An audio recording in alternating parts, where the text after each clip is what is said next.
Namaste. Welcome to our class. And today we have the first part of our introductions to Patanjali's Yoga Sutras.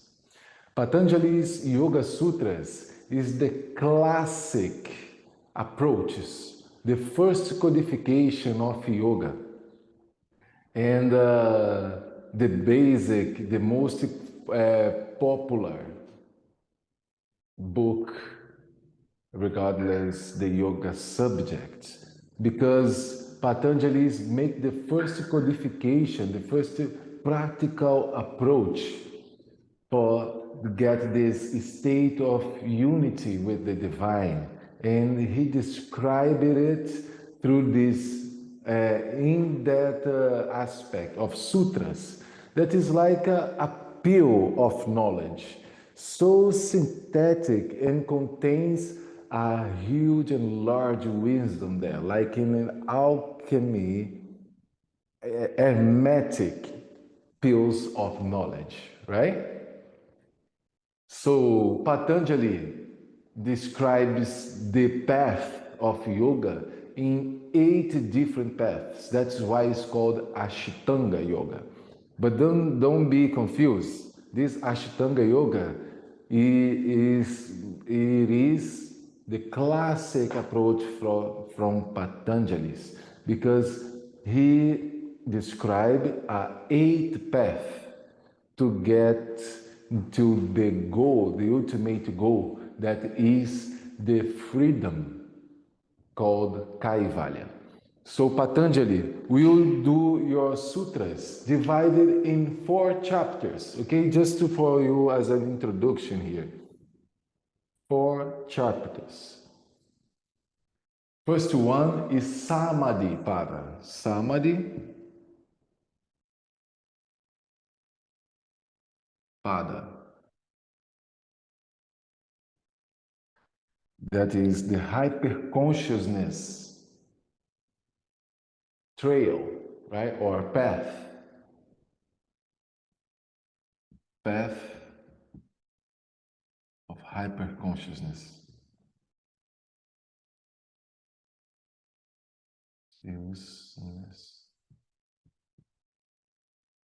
Hyper-consciousness, Samadhi Pada.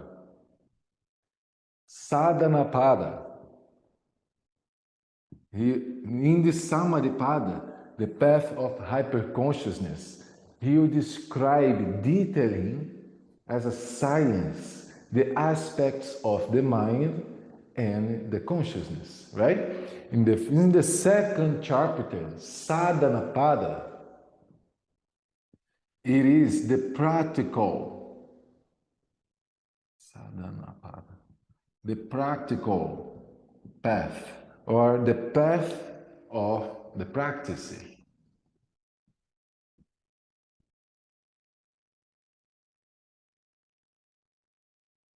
So he will approach and describe what is the ways to reach the goal. Through each practice, you reach the goal. And then Vibhuti Pada.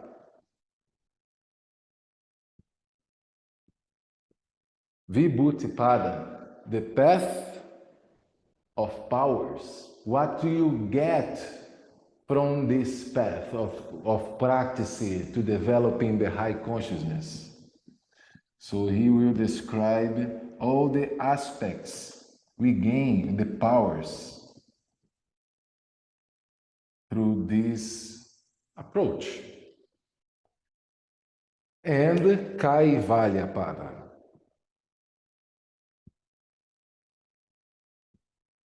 Kaivalya Pada is the path of liberation, or the path of freedom.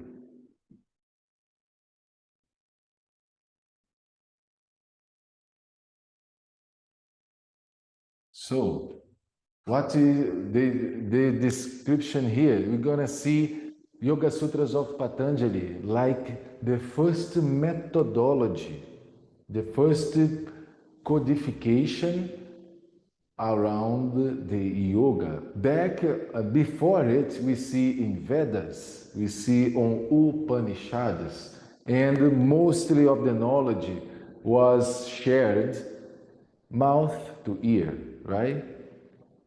With this, Patanjali's, with this, his codification, he grab all the knowledge, all the sacred knowledge that is part of a culture already. And remember that back in time, in the prehistoric, we started to have different battles, right? From Aryans against Dravidians or Hapians.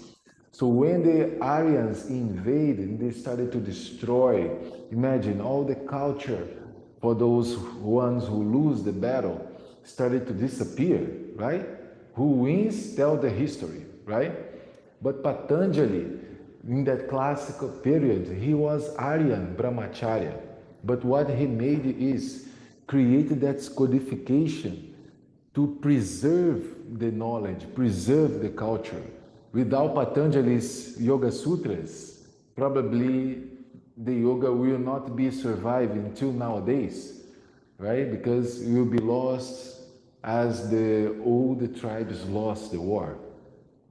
So he integrated, is a very orthodoxical approach, right? When we look at the Yoga Sutras, but it's a beautiful knowledge, a wisdom that the sage Patanjalis bring as a codification, right? So with the practicing of all the angas, the 8 angas that Patanjali suggests in his codification, or in yoga, we will destroy all the dirties and everything that distorts the way we perceive the knowledge. So this knowledge became right, straight came from the discernment, right? Everything became clear. And another thing, here is like I'm just giving you an introduction about a book, right?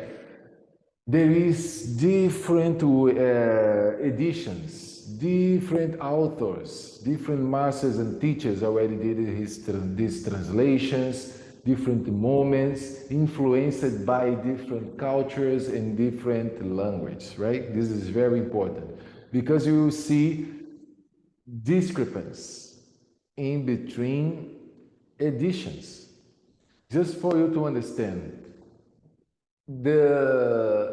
just for one of the sutras, if we grab it, this Yoga Sutras was written in Sanskrit, right? That means that is an old language, old Indian language, and so deep and full of meaning and symbolism that nowadays, just for one word in Sanskrit, we need a full chapter sometimes to describe the meaning of it, right?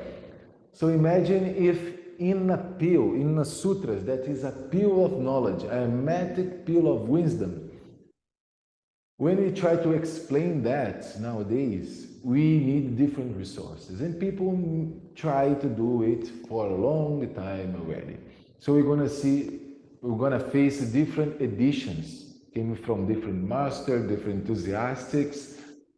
Just for one phrase, one little phrase in the Yoga Sutras, we have plus than 20 different interpretations, right? So it's important for you to observe it. And if you see different ways, doesn't mean that one is right and another one is wrong, right? But may one will helps for your understanding. And every time we read all those ancient books, it's like we have a new layer of understanding. It's such a synthetic pill of synthesized knowledge there that every time we go there, we have a catharsis of learning.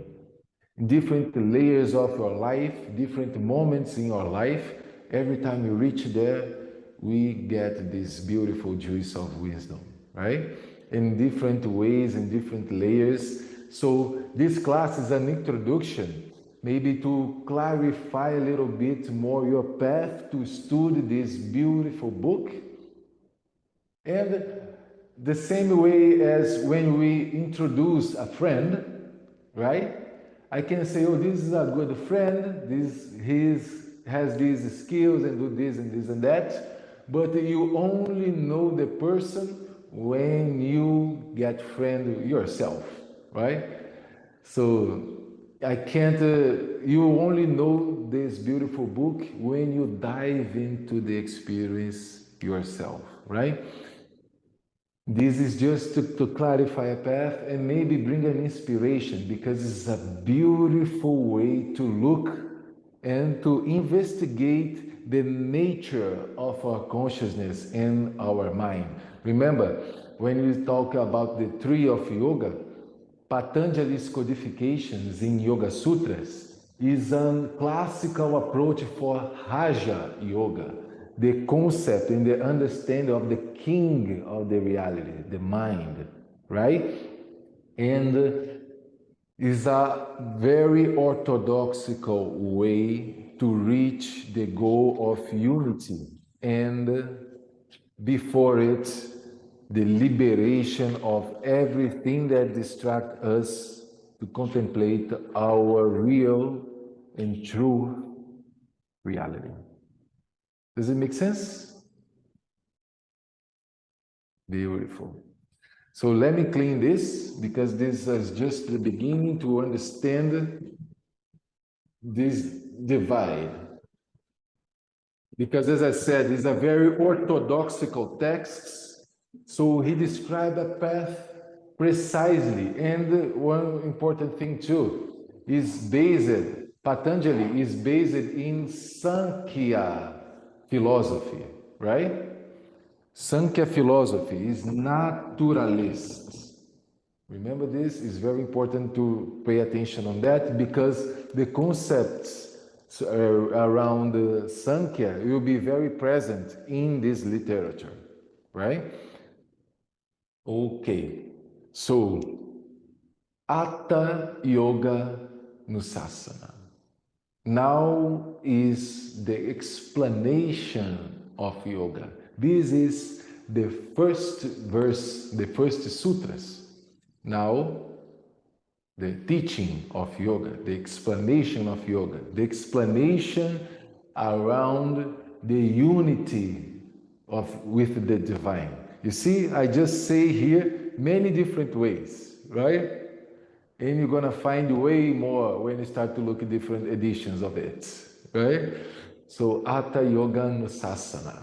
And for this second one, very a lot that you can get different ways to get the meaning, but I will try to bring it in a simple way for us to follow in this path together, right?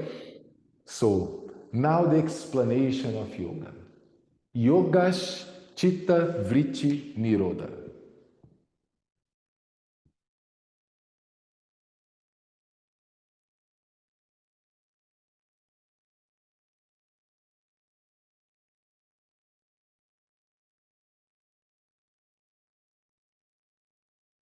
Yogash chitta vritti nirodha.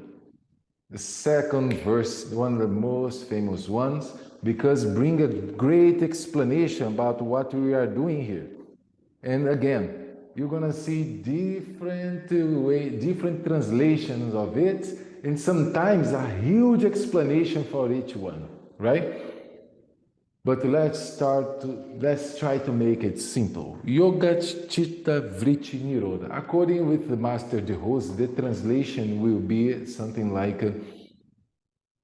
Yoga is the suppression of all the instability of the consciousness.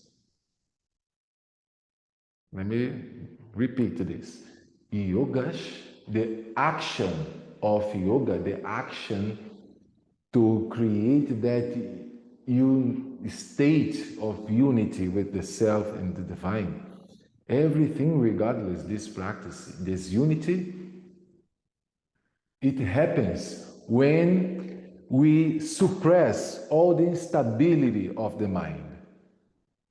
And when we reach that, who observe the witness of the reality, get aware of your own identity. But when it doesn't happen, we get identified with all the instabilities.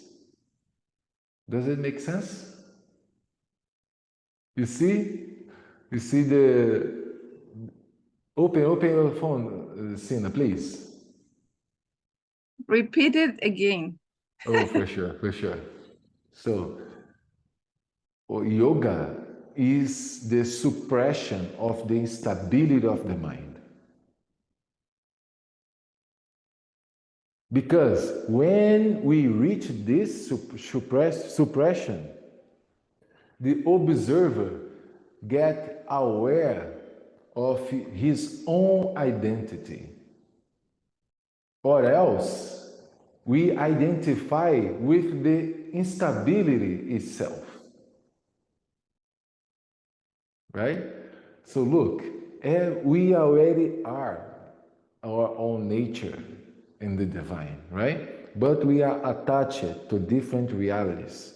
The mind is attached in a different state that is full of noise, instabilities, vritti, right? So this action of union, to be attached, to attach the consciousness, is to suppress all the instability of the mind. Because when it happens, when we can relieve the mind of all this instability, we are able to contemplate our true identity. Right? And this is the beautiful approach of the Yoga Sutras, the nature of the mind. That's why it's a beautiful codification, because it explains the nature of the consciousness, right? And beyond that, how to approach the mind, very important, how to approach the mind to suppress those instabilities. Because those instabilities are the source of our sufferings. And those instabilities are obstacles that block our true experience with our essence, right? And so in the Yoga Sutras, he will describe precisely, because it's Sankhya. Remember, Sankhya is logical, is number. So he'll describe precisely those aspects of the mind, those aspects of the consciousness, our obstacles, the source of the dramas and the suffering. Right? And this is a beautiful subject for those who are enthusiastic for self-development, right? The mind is the king. It's the king of that reality, right? Everything started from the mind. So if the mind are full of instability, how can the self express itself, right? So Patanjali suggests following steps to realize the nature of the self, right? And he will divide it in 8 paths, 8 limbed paths to the enlightenment of the consciousness. This enlightenment we're going to reach. So chitta is mind, right? Nirodha is? Chitta. Chitta is an aspect of the mind, yes. And yes. nirodha? Nirodha is that suppression. It's related to also an introspection. It's like we try to suppress something, right? Bring it in. Nirodha.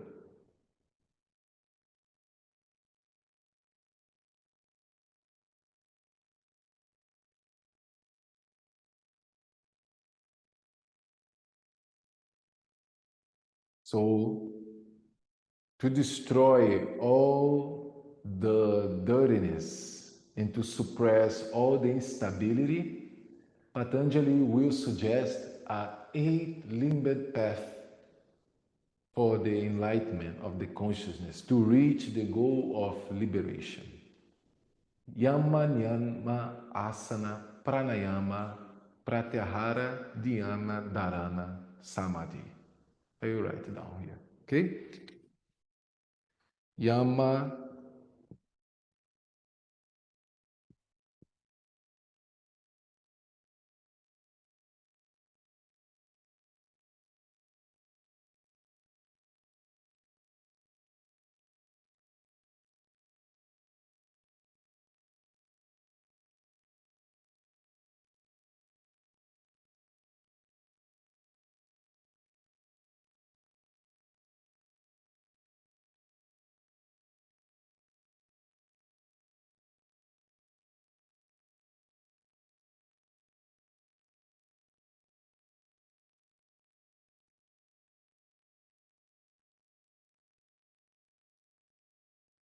Hey, Yama, Niyama, Asana, Pranayama, Pratyahara, Dharana, Dhyana, Samadhi.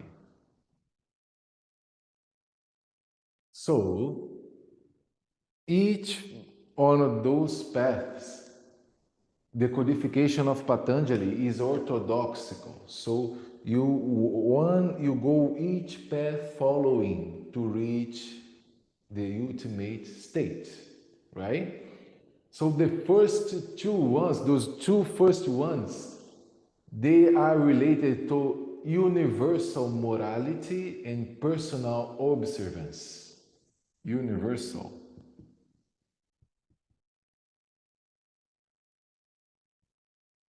morality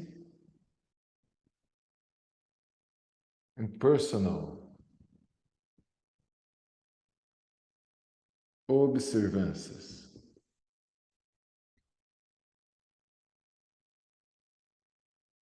So Yama and Yama. Before we started all the other practices, it's supposed to you to have those behaviors, right? Philosophical and ethic and moral. Asanas, the body postures, the stances, body postures. Pranayama, breathing exercise and control of the vital energy. Regulation, I like to use this word, regulation of the prana, of the vital energy.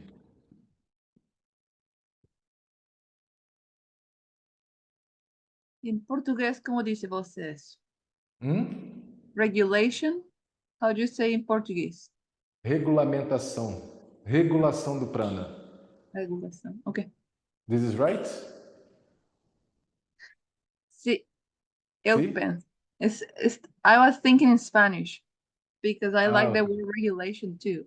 Okay. And In I English wasn't makes sure how sense? to speak. Mm-hmm. This regulation can be control. No Yeah, control. but I like regulation better. It implies flow. It implies consciousness. Control Exactly. is like, Control is to attach it. No, we just yeah. it's something that is already happening. We just want to following the rules and bring it to our intention. You know? That's why I prefer to use this word regulation. But anyways, if it makes sense to understand, it's worth to. So, Yama, Niyama, Asana, Pranayama. Those four are more physical aspects, as you can see. This is a moral and ethics. And then our stances, the way we approach, we stay in the body postures.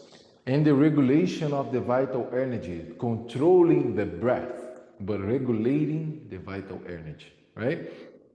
And then we started more settle in mind and introspectives aspects to work and approach the mind subjects. That is pratyahara. Pratyahara means when you put is a control of the senses here. I will explain each one more detail. But pratyahara means take your sensitive engagement from the outside world and put it inside. So it's a control of the senses.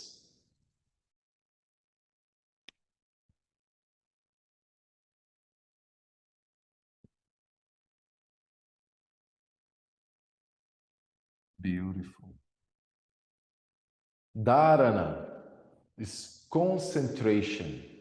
When we cultivating our inner awareness, concentration.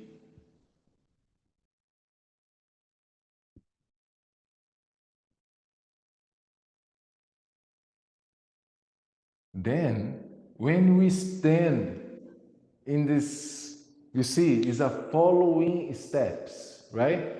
First, we need to stance with universal morality. Then there is, and then personal observance. There is 5 of each, Yama and Yama. Then our body postures. Then we start to work in the asanas, in the postures. With a body firm and comfortable, we start the regulation of the vital energy, right? And this started to create more control of the senses, to go inside and using concentration. And with the aspect of concentration, in this practice of concentration, we naturally enter in a state of peace, like sit in peace. There is meditation, dhyana, meditation. And while we stay in meditation, we naturally enter in the next stage called Samadhi, hyper consciousness.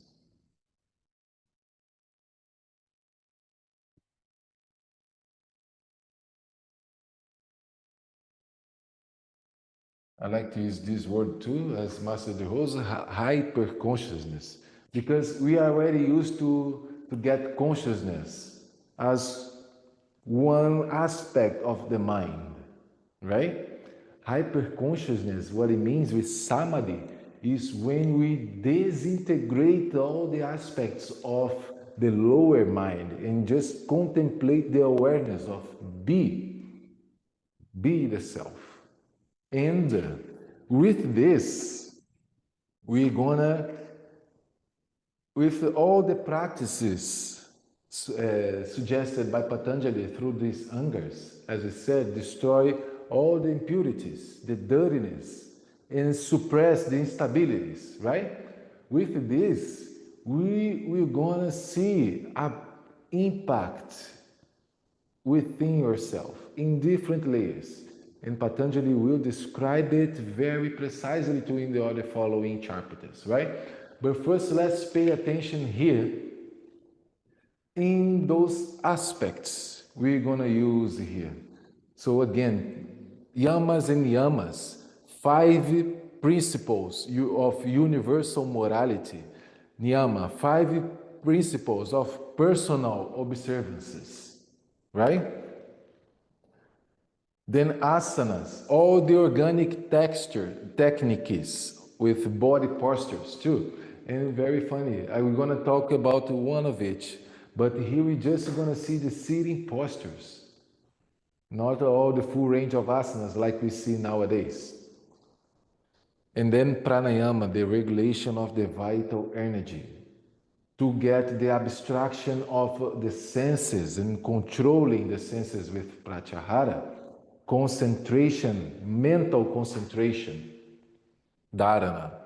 And with the mental concentration, we enter in the state of meditation, sitting in the peace with dhyana, to reach the ultimate state of the consciousness, the hyper consciousness.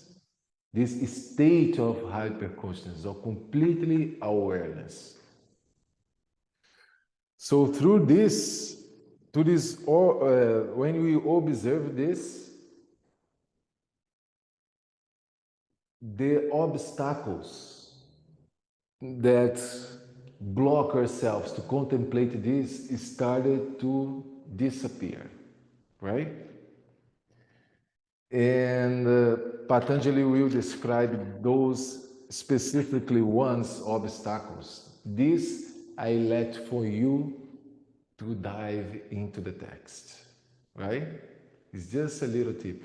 Beautiful for you to understand these aspects of the mind and investigate it.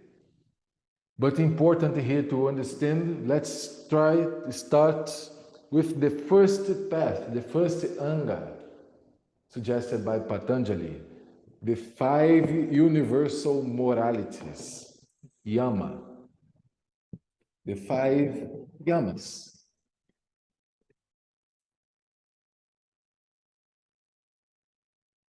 When we understand this translation here to universal morality, what is this universal morality? So Patanjali gave us 5 principles, 5 yamas. Ahimsa,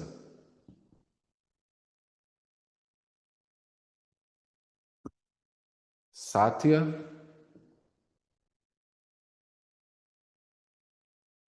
asteya,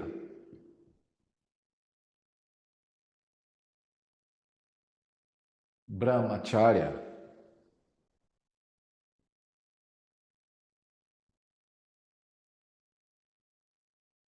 and aparigraha.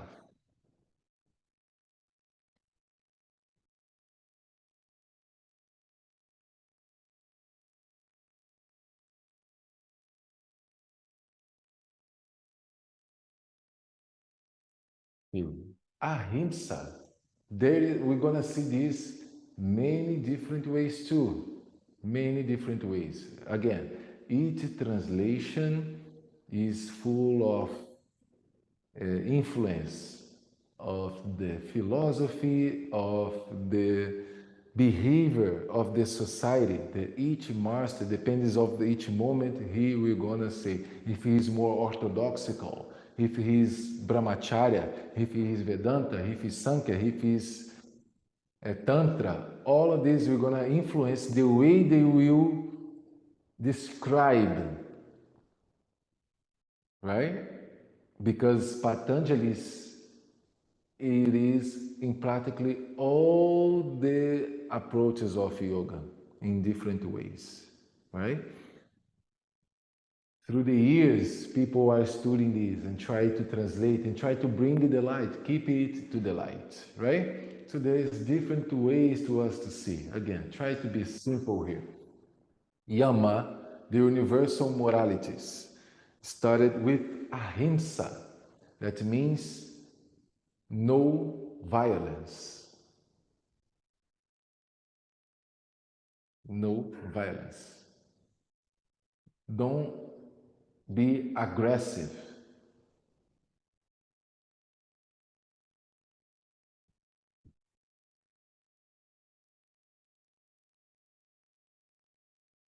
And one very important thing regardless the yamas and yamas. Since now, it is the moderation of it. Don't be aggressive, right? Ahimsa is to be in a peaceful stance. And this is a universal morality, which means that this behavior, this stance of you to don't be aggressive, to be a peaceful person, is regardless yourself and the others surround you, right? Because when we observe no aggressive behavior, we are not violent, all the hostility around us will disappear with no effort. Does it make sense? If you have your presence in peace, all the hostility disappear. Ahimsa. Right? And this is with yourself too, maybe not the other. How many times we are aggressive with ourselves? How many times we are aggressive with the ones we love? Just as a automatic response, right? So those yamas and yamas are philosophical, moral, and ethical observations, right? That is very inspirational for us in the path of development, in the path of enlightenment to our consciousness, right? Because we can just live in the animosity, immerse in those instabilities, and yamas as like guides for us to start to refine our process, refine our behavior, right?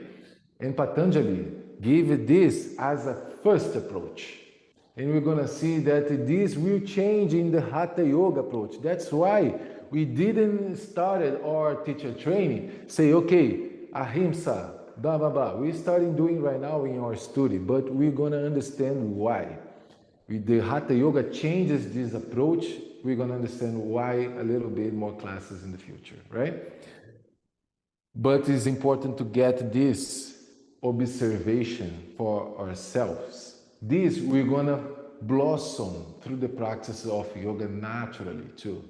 But by the time Patanjali needs to be very categoric in the orthodoxical codification. Imagine in a brahmacharya environment, Aryan, that moment of full of battles and people cutting heads off, right?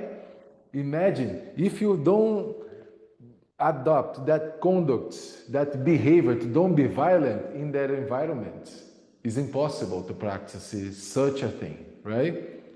So yamas and yamas suggested by Patanjali, by the time orthodoxical is a following steps. Once you reach one, you go to another one, go to another one, and keeping that observation. When it's very solid on that, you move for the next path. Completely different approach as a modern world, different approach in the Hatha Yoga, it changes, and you're going to see why. So observe no violence. Universal morality will make, when you have a peaceful conduct with yourself and the world around you, all the universe around you, all the hostility will disappear.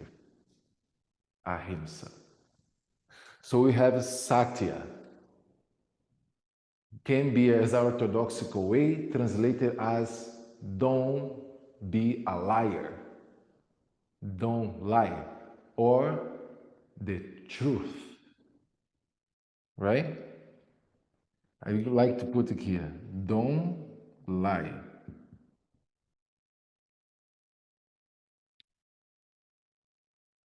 Because it's an observation, right? It's also a regulation. Yamas are regulation. We don't have the word pranayama, the regulation of the prana. We have the regulation of all the universal morality. So don't lie, no lies. Be truth. Satya is the truth, the real truth within yourself in this universal morality. How many words did I use here to describe Satya, right? Please, Can we say ahimsa is related to action and satya related to speech? Or it could be ahimsa can also be speech. I don't know. Ahimsa can also be speech. Yes, this is the beautiful thing about regardless those universal moralities, those conducts suggested by Patanjali. We see it in many aspects in our reality. The way we think, the way we speak, the way we act with ourselves and with the others. Did I answer your question? Because when we do use the truth, we gain results without taking any attitude or any concrete attitude. Again, when we use the truth, when we adopt this conduct, the universal morality to be true with ourselves and with the others, we gain results without taking any concrete action, because your truth makes everything around you be integrated with your experience. But look, very important thing here with the yamas and yamas is moderation, right? Because a lot of people can say, oh, I'm being truth, and then look at the person in the street, oh, so ugly. Oh my God, you are so ugly. I'm sorry to say, but just being truth. You're so ugly today, right? You are not being aggressive. You're not being violent with the person, right? You're true. You can be a truth for yourself, but it's worth to be aggressive with the other, with your truth. This is a moderation observation too, right? So sometimes, okay, I will not be violent. I will be completely peaceful, and you let yourself in a dangerous situation. You need to know, okay, how to operate. There's always a moderation too, because if you go straight as it is, literally as it is, you can go into attachment. That is everything that you want to relieve. We use ahimsa, all the yamas and yamas, as our balance of measure or morality, right? And moderation is also presence too. We as a human beings, mind gets everything to extremes polarities, right? And we are trying to find a middle path, a middle way. That's why it's always guided by the moderation too. Very important, right? Then we have asteya, don't steal.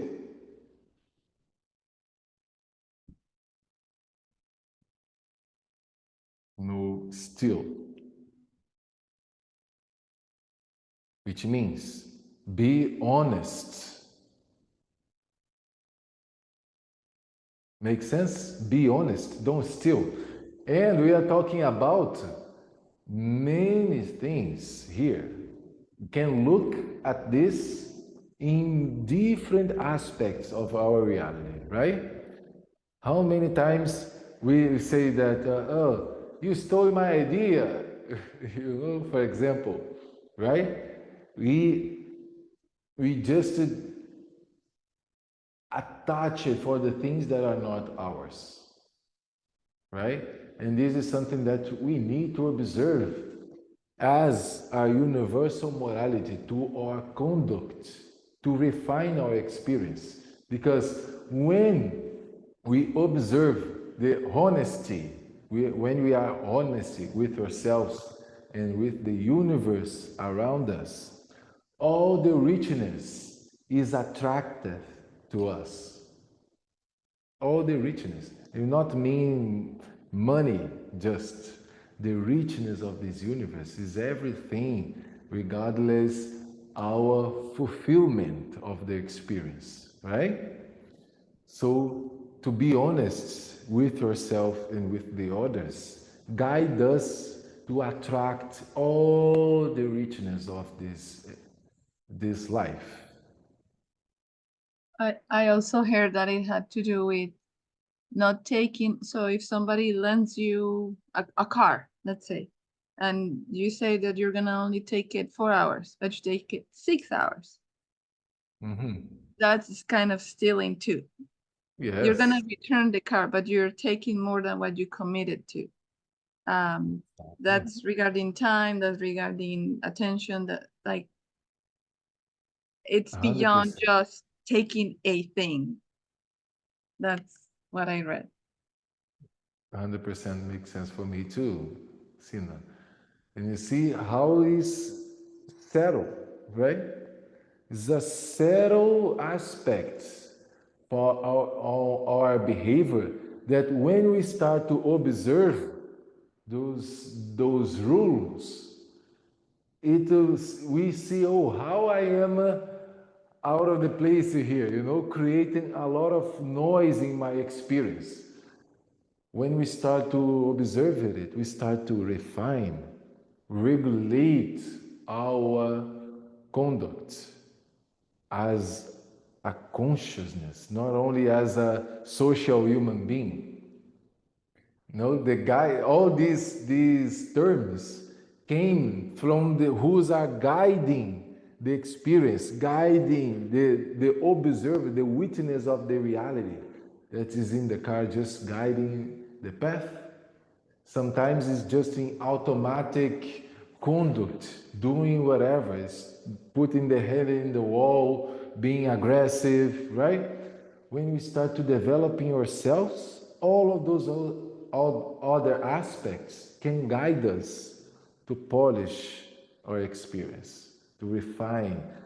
And this, what I mean, is just to relieve ourselves for all the obstacles, all the dirtiness, all the instabilities that block ourselves to contemplate our own nature, right?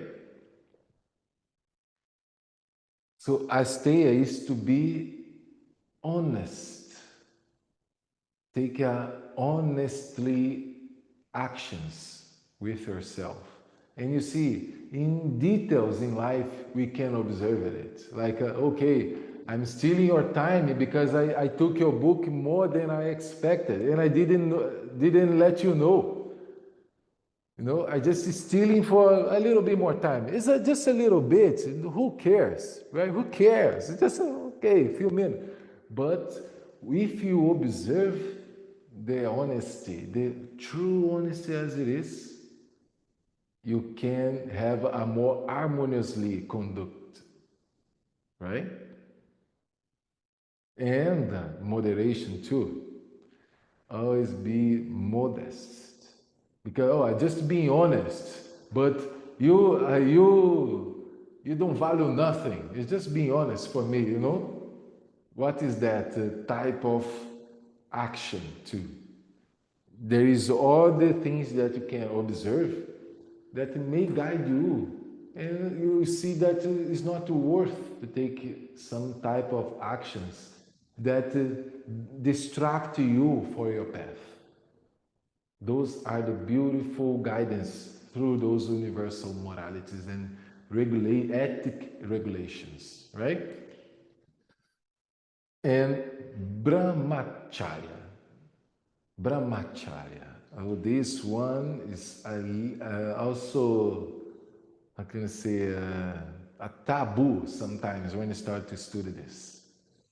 Because brahmacharya sometimes is related to celibacy, right? Is don't spread, don't waste your sexual energy, right? Preserve your most powerful aspect of creation that you human have, right? So let me put here like don't waste your What does it mean to waste, though? Huh? What does it mean to waste? Is it many people? Is it every day? Is it, what does it mean to waste? Exactly. This is a good thing. This is a very good ask, a question. Because that's why I say brahmacharya is very, is a hype to, because for some people, let's say again, let's go back again for the approach. Some of them will be more orthodoxical approach. Some of them will be in brahmacharya, tantra. There is different ways to see it. Different ways to see it. Some lineages, some traditions, we say that brahmacharya is celibacy. Celibacy. You don't have sexual interaction, right? In the tantrics lineages, we say that we look at the sexual energy as the ultimate power of the human experience. And this is not only related to sexual interactions too. The sexual energy is in everything we do. When we open our mouth to talk, when we move to get something, this energy that move ourselves is sexual energy. We just turn it into banal, very banal. That's why we waste, and not only with banal sexual interaction with many partners, but also the way we waste our creativity energy, talking and doing nothing too. Doing nothing. Makes sense? So this observation of brahmacharya is to preserve, to look at this as a real sacred and powerful thing into the reality. And as soon as we just wasting it, we losing a big part of our well-being in that experience as human, right? But everything distracted us, everything engaged that sexual energy outwards. So brahmacharya is an opportunity to concentrate that creative energy inwards. Because when we observe it, then we gain our huge or maximum power, potency, right? This is an observation. Observe how we have this powerful engine inside that move us in all directions, and how we often just wasted it, waste, and this make us weak, completely out of the place, no focus at all, no focus at all. Yeah, I think it's the difference between being a slave to and being the master. It's a difference between being a slave to the sexual energy or being the master of the sexual energy. 100. And being the slave for me will be somebody that is always looking for the physical gratification instead of gathering that force to propel the creative power within. Because in Ayurveda, the tissue, they call it the tissue, to create that sexual liquid for both women and men is the one that it takes the hardest effort for the body. Right? So 100%. that's why it's so sacred. So it's not about sin or doing anything wrong. It's What is sacred, you preserve. You don't waste, and you don't waste just because it feels good. It's like eating chocolate every day. Yeah, it feels good. It's gonna waste your body. Kind of like thing. Exactly what I was Mhm, about to say. mhm. This is related to our desires, right? And this is not only related to sexual actions, eat is also a desire, greed is also a desire, right? So, for example, people get attached to the desire of food. They waste the sexual energy and they want to get it for food, right? This also is a sexual desire attachment, no? So this is an observation to don't waste your power, preserve it. Because when you observe non-dissipation of the sexuality in many layers as a desire, as our move, as our creational ritual, spiritual interaction in between humans, when we observe non-dissipation of that creativity, sexual energy, we gain the biggest potencies as a human. And so brahmacharya is here, empty. You see how is complex. And again, for some people are completely celibacy, no sexual activities. For them is observe and preserve that energy. Right? See how it's different.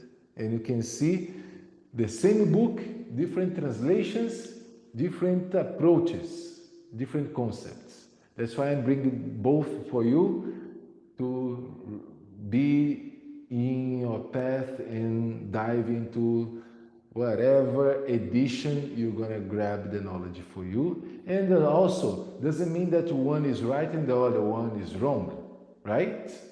It's just different ways to look at the same thing, different perspectives. And we can look at this and moderate this in many layers, right? Yes, and but if you don't use it, you don't know it. I agree. I agree. But also, in the tantric schools, we say some deal with those type of energies for sure is a very dangerous place, right? It's one of the beautiful place as you can go, path as you can go for developing yourself to gain this huge power, potence, but it's also very dangerous because you are dealing with something that is very powerful, catches our attention in a way that is very difficult to moderate and to observe things in that state. Make sense? So it's dangerous too. You gotta be strong in your determination, discernment to deal with. That's why it's important to have these knowledges supporting ourselves to deal with, right? Or else we are just open to see what is going on. Very dangerous, right? That's why some traditions will be very orthodoxical. Don't play with this. You know, learn this before, don't play. Some of them will say, okay, do it in a very sacred way. That is the way to refine, preserve. No, observe to don't waste, to don't dissipate it in a waste action, right? It's more, gets more responsibility to you too, right? We can choose both. We can choose in between both, right? This is the beautiful thing. So what you're gonna use here? So no, tell me, No waste your power. Yeah, I use preserve your creative power. That's what I use in my notes. Preserve, yeah. Your creative power.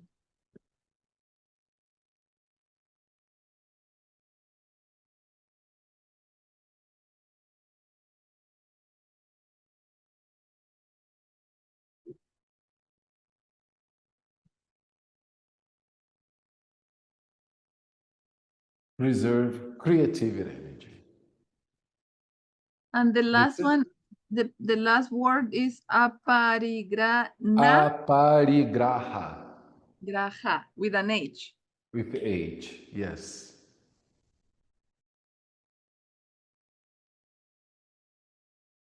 Also, brahmacharya can be the sense control, right? The control of the senses, the control of the desire of the senses. You deal the senses is mostly used with no control at all, right? So sometimes we need to do abstain those senses, create an abstinence of those senses to control it, especially in that relationship with the sexual activity, right? So, aparigraha will be neutralizing the desire to acquire. Look how beautiful. It's a beautiful way to look at this. Neutralizing the desire to acquire. Yes.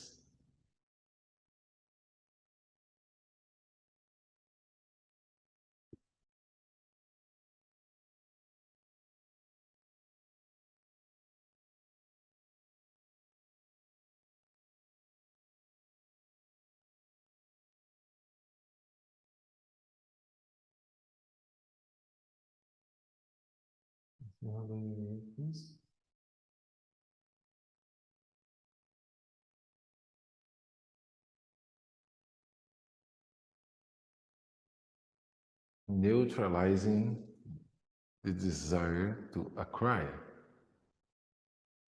This is like a non-possessivity. So neutralizing the desire to acquire. When we observe non-possessivity, we can comprehend the meaning of life. Right?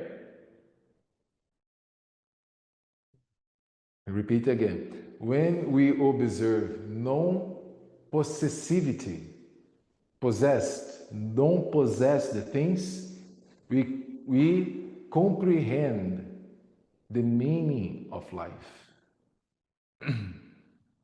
So aparigraha means only to take what is necessary and not to take advantage in a situation of act of greed. Because when we should only take what we have earned, right?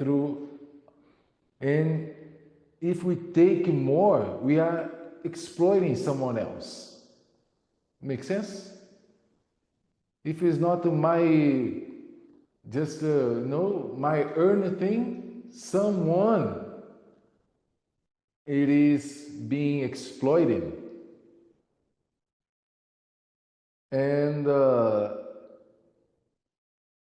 we feel this when the yogi feels that when the collection of all those things, when we attach it to this desire to acquire, the yogi knows that this implies a lack in the faith in yourself, a lack in the faith in the universe, in God itself, to provide us what we need and provide us the future, right? And also, aparigraha implies to letting go of our attachments to things and understanding that impermanence and change are the only thing that are constant. Impermanence and change are the true nature of the reality.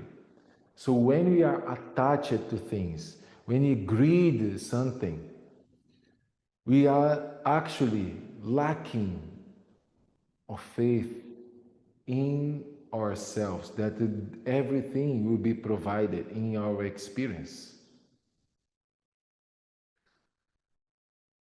Because everything is impermanent. And if we are stuck into a thing, we are losing the natural reality. We are losing this. We are losing the sense of life that is completely impermanence, right? So we want to be in that flow, disattached for everything that doesn't allow us to contemplate the reality of ourselves and the nature around us, right? So this is the beautiful observation of aparigraha too. Beautiful. I literally love to talk about this and reflect a lot about this. Every time we see different ways, right? And there's opportunity to investigate ourselves and look. And it's so beautiful how it always makes sense. Doesn't matter the moment of your life, every time you look, you say, wow, you can reflect about something, you can observe this in some aspects, just you know, just your mind are aware. Nobody around you can tell you, but you know the truth, right? And you can observe it. You can have those sources to help us to refine our universal morality, because everything came more easy. Everything came with more harmony when you observe our yamas. So, ahimsa, no violence, be peaceful, actually is a compassion, right? For all the living things. It's a compassion. It literally means not to injury or show cruelty for a creature or a person or with yourself in any ways whatsoever, right? And it's more than just a lack of violence, because you can violate yourself doing a practice of yoga, for example, right? But you can look, okay, I'm respecting myself here in the mat. When you go out, you are cruel with in your actions with the others and with yourself too. So it means kindness, friendliness, and a thoughtful consideration and compassion for all the living things, including yourself. Right? Satya, no lie, is a commitment to truthfulness. It's a commitment to speak the truth.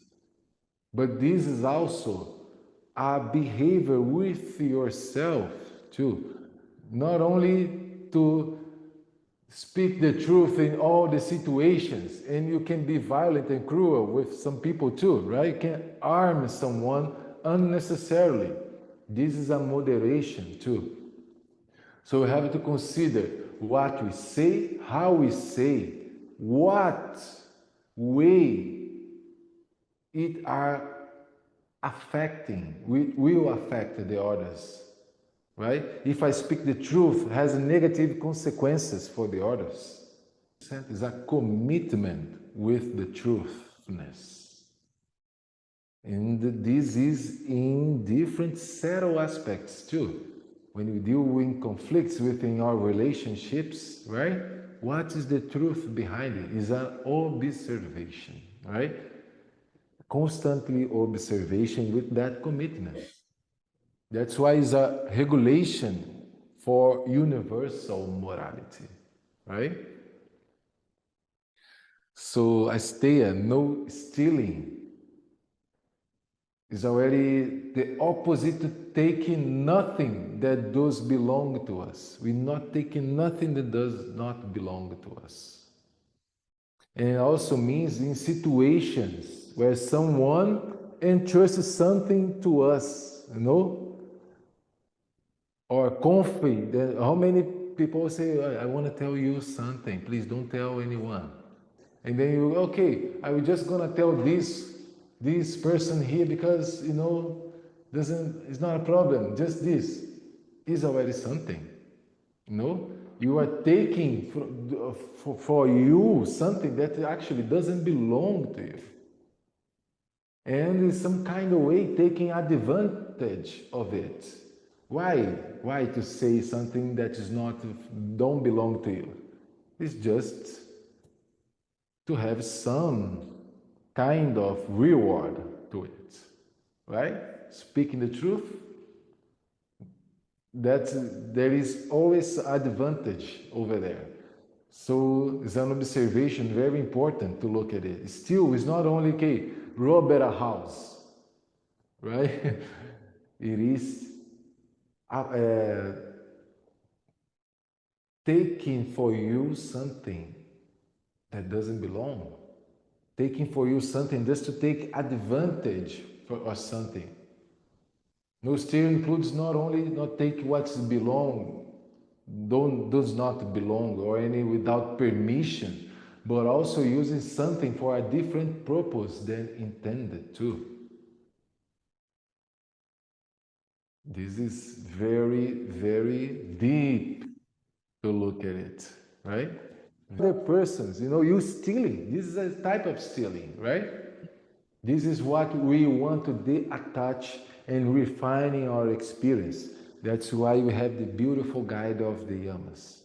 Right? We need those. We need those observations, because or else we just are open, susceptible to different instabilities, right? That's why this beautiful path is back in the background of all the traditions of yoga, practically, right? It's very inspirational every time, and gave us a a standard to follow, or else it's easy to get distracted all over the place, right? And with the brahmacharya too, preserve the creative energy. If you're talking about this sense of control, all desires we have, all the creative energy, we just expand out, spread it out, banal our interactions with the others. And everything, when we just go into this path, can be no return, right? People that are very into it, it's dark, it's very dark. So for some lineages, we're going to look at this as a completely celibacy. Don't deal with this to preserve and obtain your powerful. And some of them say, okay, look at this as a sacred approach of the creativity, and moderate, guide this energy in a way that you have a responsible behavior with respect to our goal of moving towards the own truth of our nature. Right? Beautiful. Aparigraha, neutralizing the desires to acquire, again, it's not only to take what is necessary, but not take advantage of a situation of act of greed. The greed, we stay attached to the things, and this actually means a lack of faith in the universe will provide us everything you need, right? Is a lack of that surrender and believe that when you acting in your path, when you truth with yourself, everything you're gonna bring, gonna appear in your path exactly what you need. So we need to observe aparigraha, to don't get attached to things that actually block ourselves to our own, to contemplate the nature of the reality, impermanence, change, constant movement. And the Yoga Sutras describe what happens when these 5 behaviors outlined here become part of a person's daily life. You know, these yamas that are moral virtues, universal moralities, if attended to purify the human experience, the human nature, to contribute the health and happiness of each individual in the society too, right? Which means that there are regulations that help us to purify our morality, to purify our behavior as a human beings.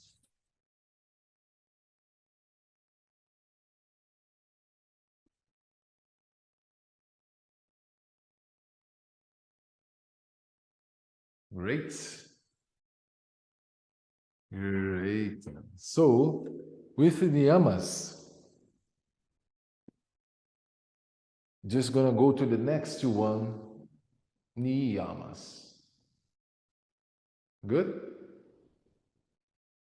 Because they are a little complementary, right? With this, let me just clear our canvas.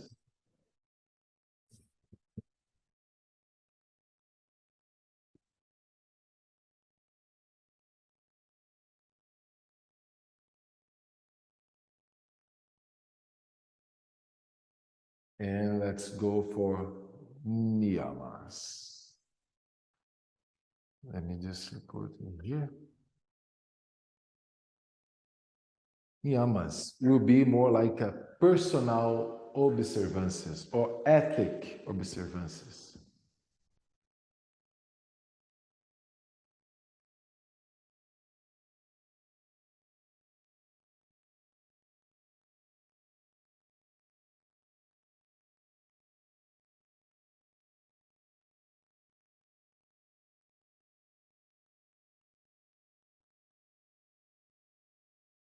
Or personal observances is our ethics, right?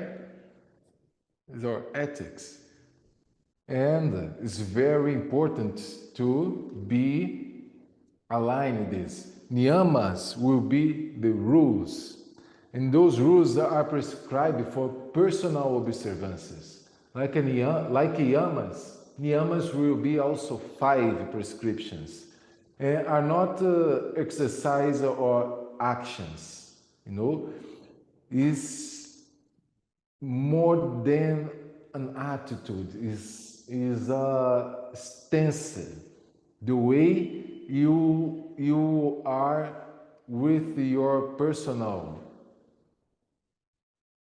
way to deal with yourself, to care about yourself, and this will reflect outwards too. And comparing with the yamas that are more universal, niyamas are more personal observances. There's a little different. That's why one's moral, when you're going outwards to these ethics, the way you standards yourself, right? So, to adopt that personal stance with yourself for a living and beautiful and purifying the human experience, we started with Sausha.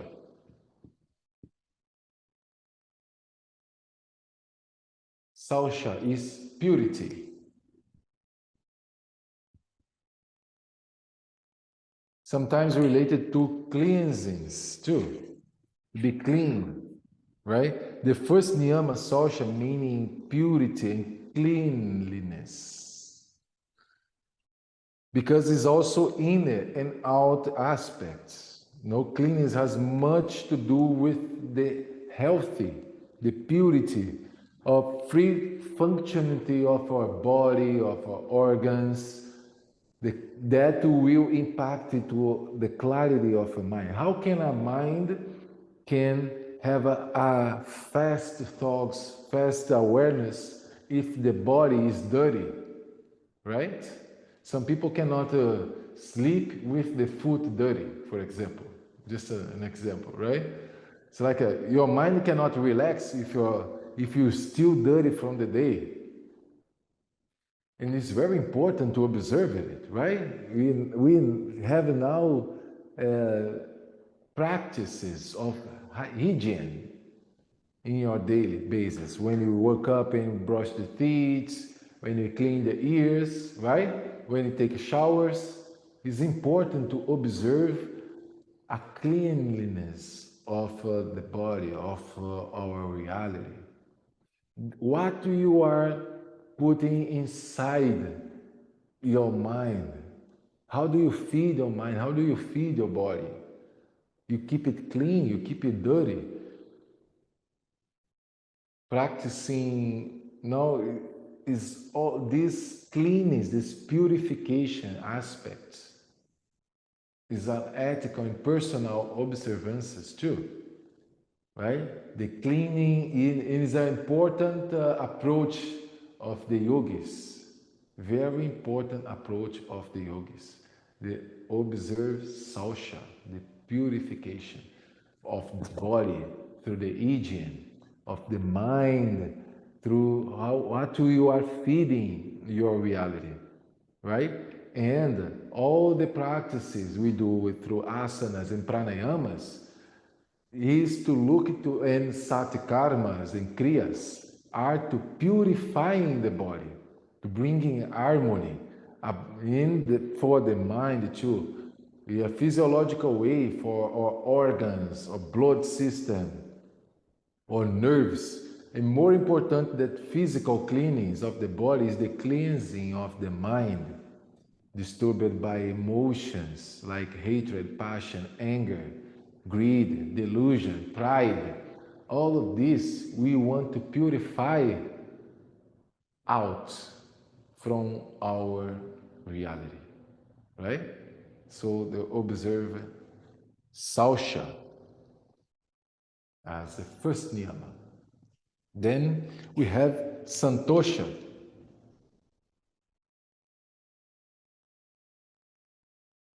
Santosha, contentment or joy.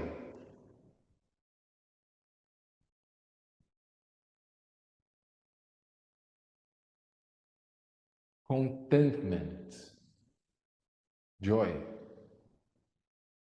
is a modesty and the feeling of being content with what we have, right? Enjoy the path. For sure, we have a lot of goals in life. For sure, we want to develop ourselves. For sure, we do yoga for the enlightenment or for do all those things to get better, to get wealth, to get in somewhere, to reach the goal. But if we don't contemplate our right moment right now with contentment, with joy, when we reach the goal in the end, we see the whole path without joy. There's no meaning. Because when you reach the goal, you're going to find another one. Right? So enjoy the path. To be at peace and content with your lifestyle. Find your contentment. Even while you experience life difficulties. Because it's an opportunity to grow too. It's an opportunity to look. And it's your process of growth through all kind of circumstances, right? The life itself is already what we're looking to contemplate. So enjoy it, cultivate a contentment to accept what is really happening in your life. It is not just say, okay, the moderation. Okay, my life is this. I will just live as it is. I'm content because I'm poor and I don't have nothing.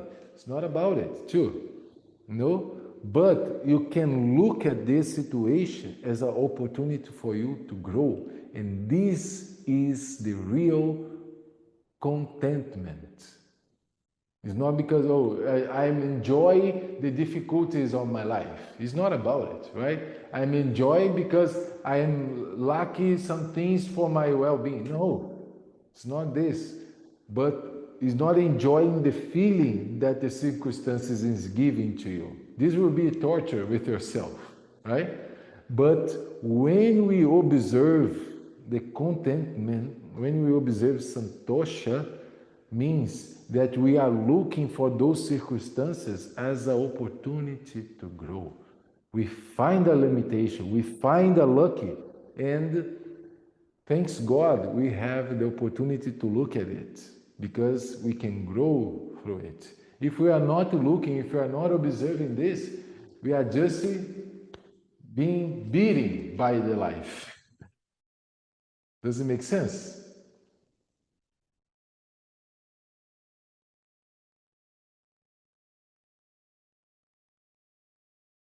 It's more like be happy for what you have and not just to be unhappy for what you don't have.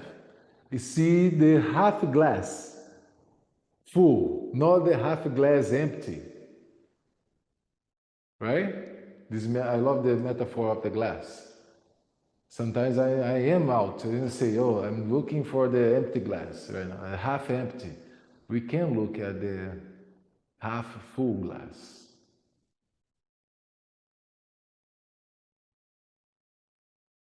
But also, to help us with this, we have tapas,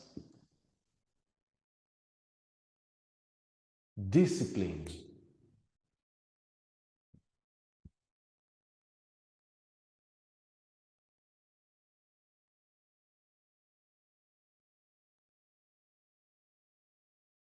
So, when you have the self-superation, right? This will guide us to refine our experience. Again, our self-superation will guide us to refine our experience. Tapas refers to the activity of keeping your mind and body fit to confront and handle everything will appear. No, we need to be disciplined with our own energy. Build this strongly body and mind that can deal with all the situations that appears in life, all the obstacles, all the fluctuations of the elements outside. If we have discipline, we can cross this because the body will be more refined, no? Free from all the dirtiness too. So behind the notion of tapas lies the idea that we can directly our energy to enthusiastically engage in life and achieve our ultimate goal of creating union with the divine. The discipline is the column that sustain our path to reach the goal, for sure, right? And help us to burn everything, all the desires around that stand in our way in that goal as an obstacle. The discipline is like the narrow to reach the target, right? And this came in many layers in your life, in your lifestyle, as you can say. Discipline to wake up in the morning, discipline to eat properly, discipline to do all the things you need to do you really need to do to reach your goal, your lifestyle, right? But also, sometimes we can be too tough with ourselves through the discipline, right? And we can be violent with ourselves. Does it make sense? You're so disciplined, you're so tough with yourself that you can violate yourself. Then you can stop to observe the contentment around yourself. That's why moderation too. Always bring back to the center, always bring it back to the balance. So discipline also needs to came following by the contentment. This is very important. Very important. Enjoy the path of discipline. Then you always be in a moderation aspect to move forward in your refining process. And this discipline is related also with svadhyaya. Svadhyaya.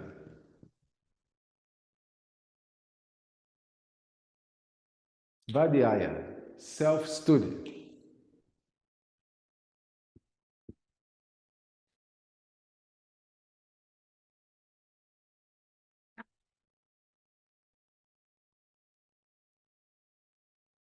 It's like we examining ourselves, right?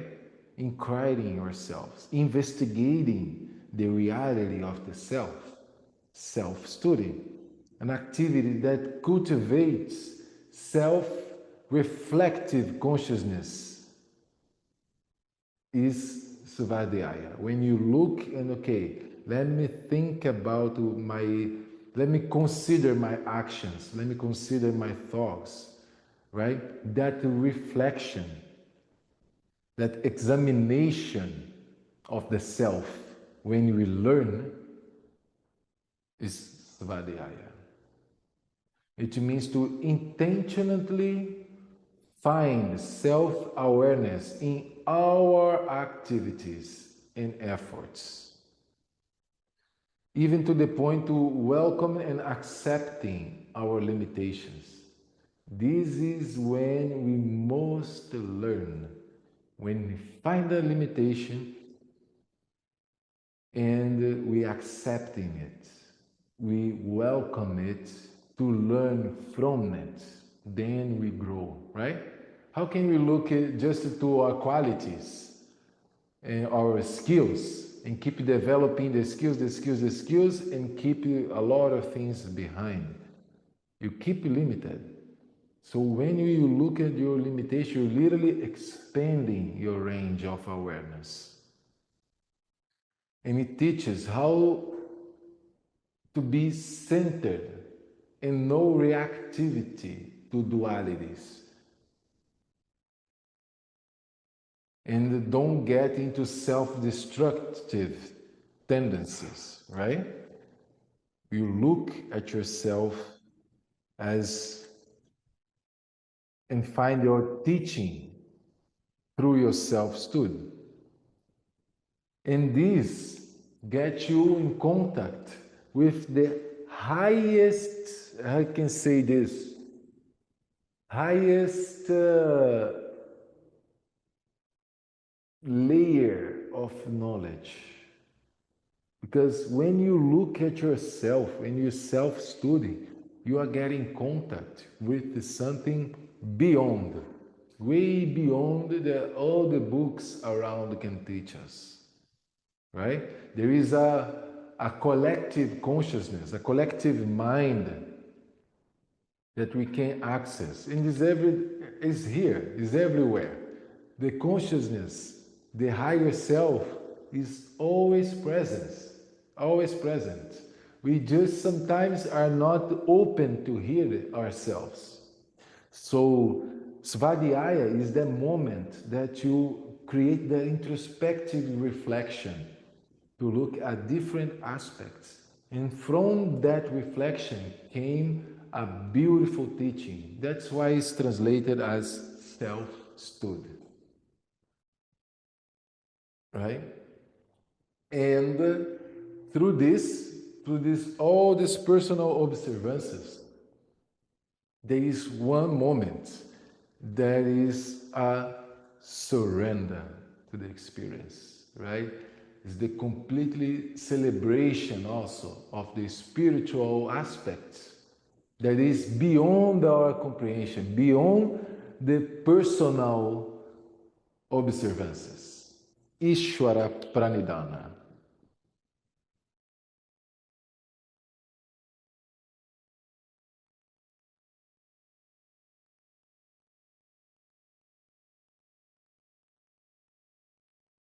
Ishvara Pranidhana.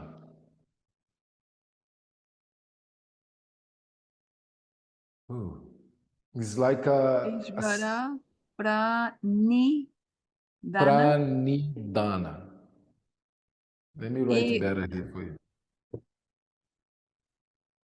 It's a big word here. Yeah. Ishvara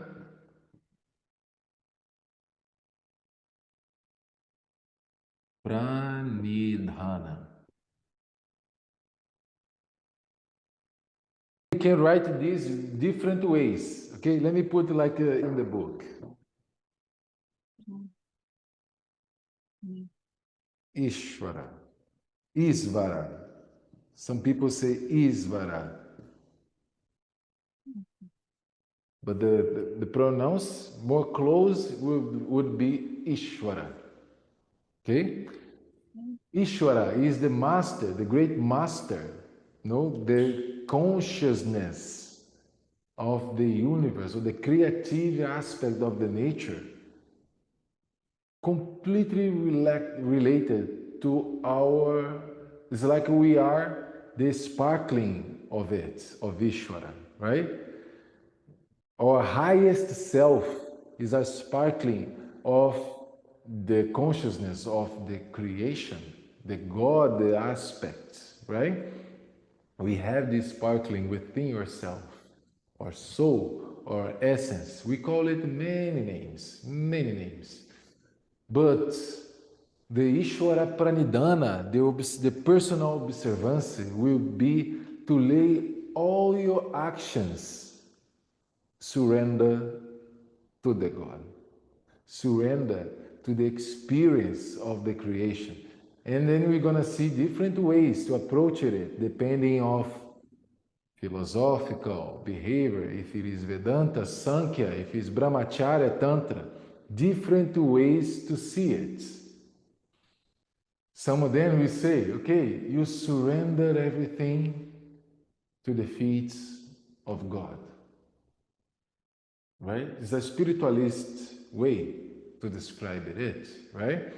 The surrender to the to nature, to the when we surrender to the experience, to something beyond, then our hyper consciousness will be refined.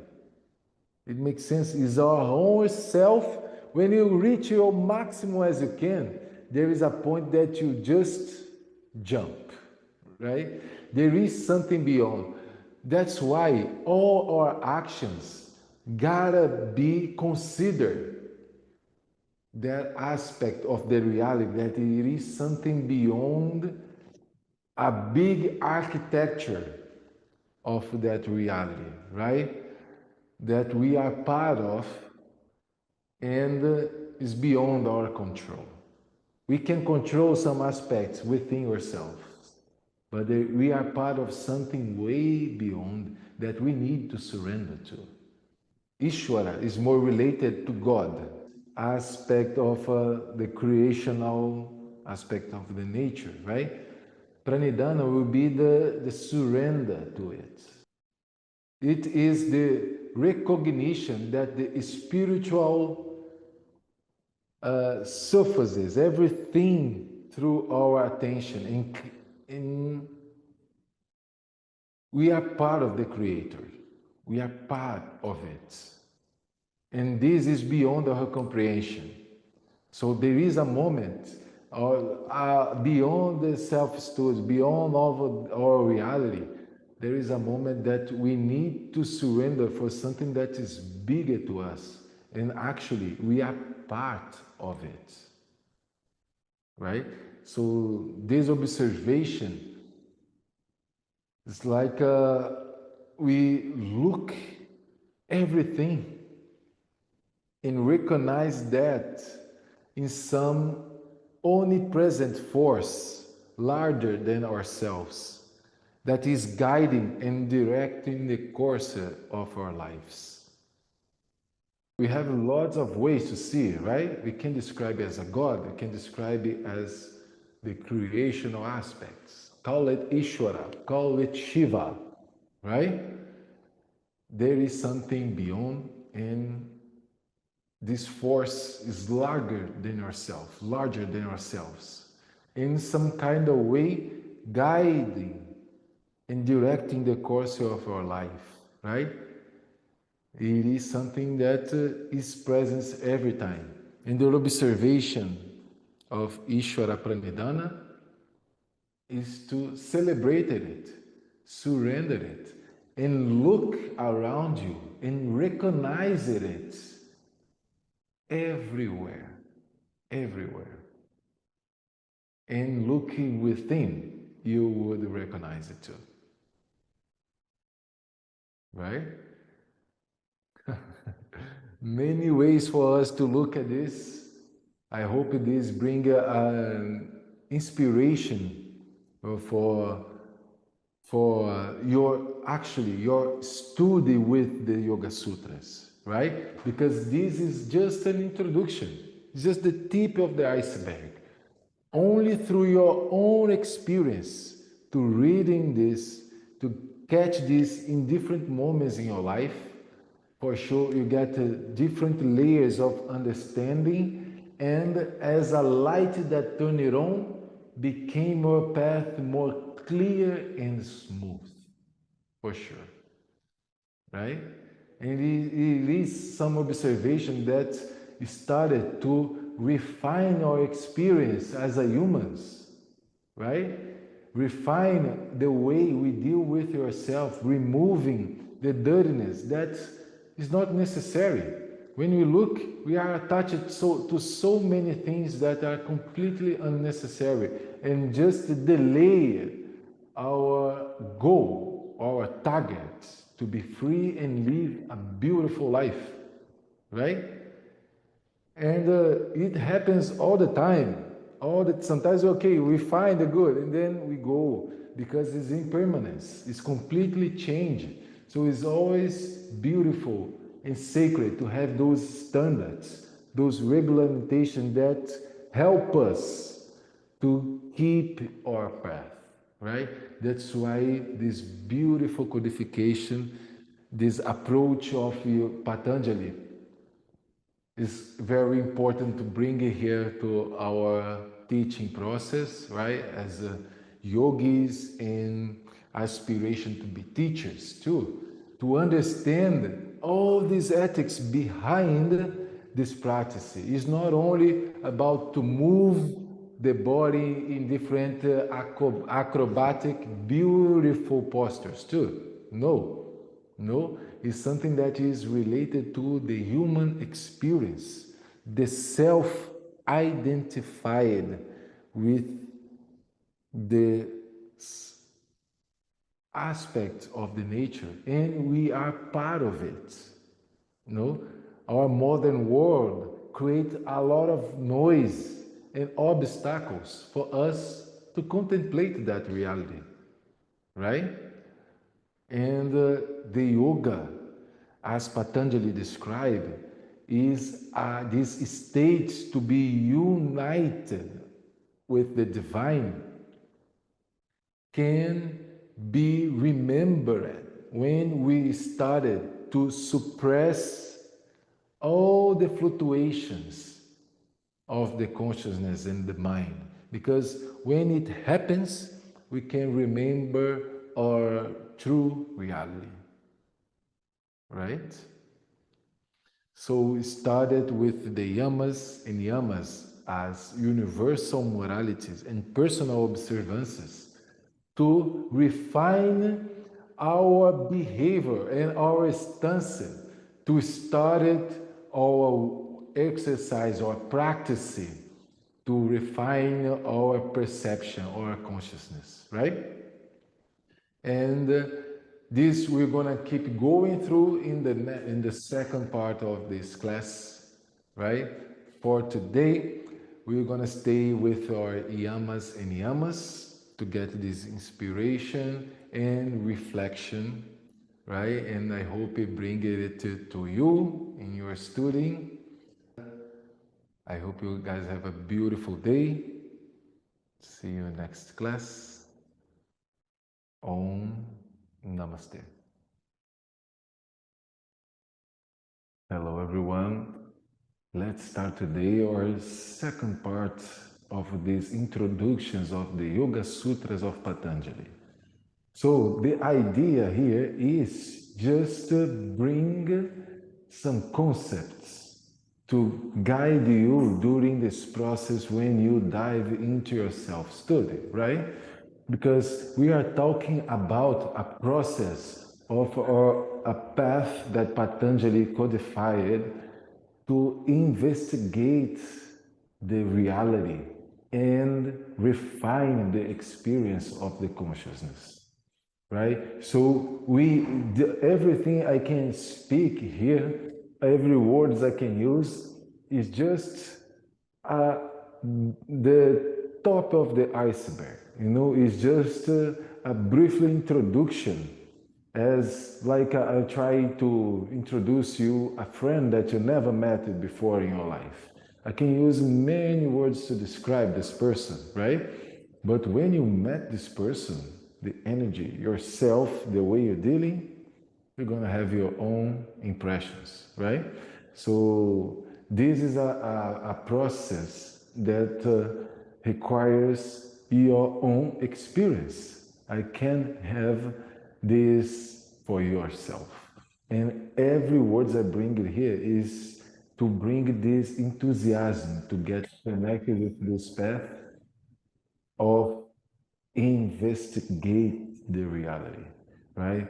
Everything, when we understand this approach codified by Patanjali, codified into the Sanskrit words, we can have a perception clear about your essence, right? Describing by in the first moment and in the second verse of the Yoga Sutras, yoga is the suppression of all the fluctuations of the consciousness of the mind, right?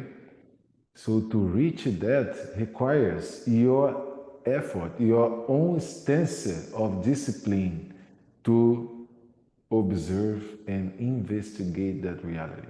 But it is beautiful because he brought with through this knowledge, through these fields of knowledge, those sutras, those aphorisms, some tools to you to use during this journey within yourself, right? And more than that, he described the nature of the mind and all the process we're going to cross through while in this process of refined experience in union with the divine, right? So the beautiful thing too, it is sometimes can be codified in different terminologies, right? Oh, complex ways of language. But through your own experience, everything makes sense. It's like just a reminder of something that it is also actually our own nature, right? And this sage Patanjali get this knowledge, in such a pathway to reach there. And we know that mostly of the traditions around the yoga will be based in that codification, right? But we'll change the way we approach the concept. But usually we're going to see this when we talk about Patanjali, we see this, the major, we saw the 8 paths of to reach the illumination, right? So I'll briefly resume here. Those 8 paths suggested by Patanjali, this codification, it is starting with the yamas and yama, the 5 prescriptions, ethical and moral aspects within a personal identity and the universe. No? So through those 5 behaviors and ethical moral stances, you can start your journey to refine and suppress all the fluctuations that block yourself to look and contemplate your true nature, the true nature of your consciousness, of your essence, right? So first is those 5 prescriptions with yamas, 5 prescriptions with niyamas. And then we start asana. Asana is the physical postures, right, described by Patanjali, that needs to be firm and comfortable, right? All the complexity of the asanas we have nowadays, varying variations to developing that develop our flexibility, get us strength, is actually to be able to build a body, a position, a stance that you can be in stillness, firm and comfortable, to go deep into the process of reach your ultimate state of the consciousness, the Samadhi. And through this process, we reach the ultimate goal of liberation, called by Kaivalya, the liberation of the cycles and all the fluctuations of the reality that block ourselves to contemplate our reality, our own nature. So look at this. Those beautiful words can be just a theory, but if you don't experience it by yourself, it's empty. It's empty. And it's something accessible for everyone. This is the reminder, actually. We all can access that true nature, right? It's just a perception to observe the witness beyond the physical body, beyond the mind. There is a particularity of our nature, right? That is now attached to all the fluctuations around, all the emotions, all the elements dancing surround ourselves, right? All the mental attachment of information and stimulations we are surrounded, right? So when we look within, when we started to stop all those fluctuations, to refine our perception, to explore the nature of the consciousness, a lot of things start to happen.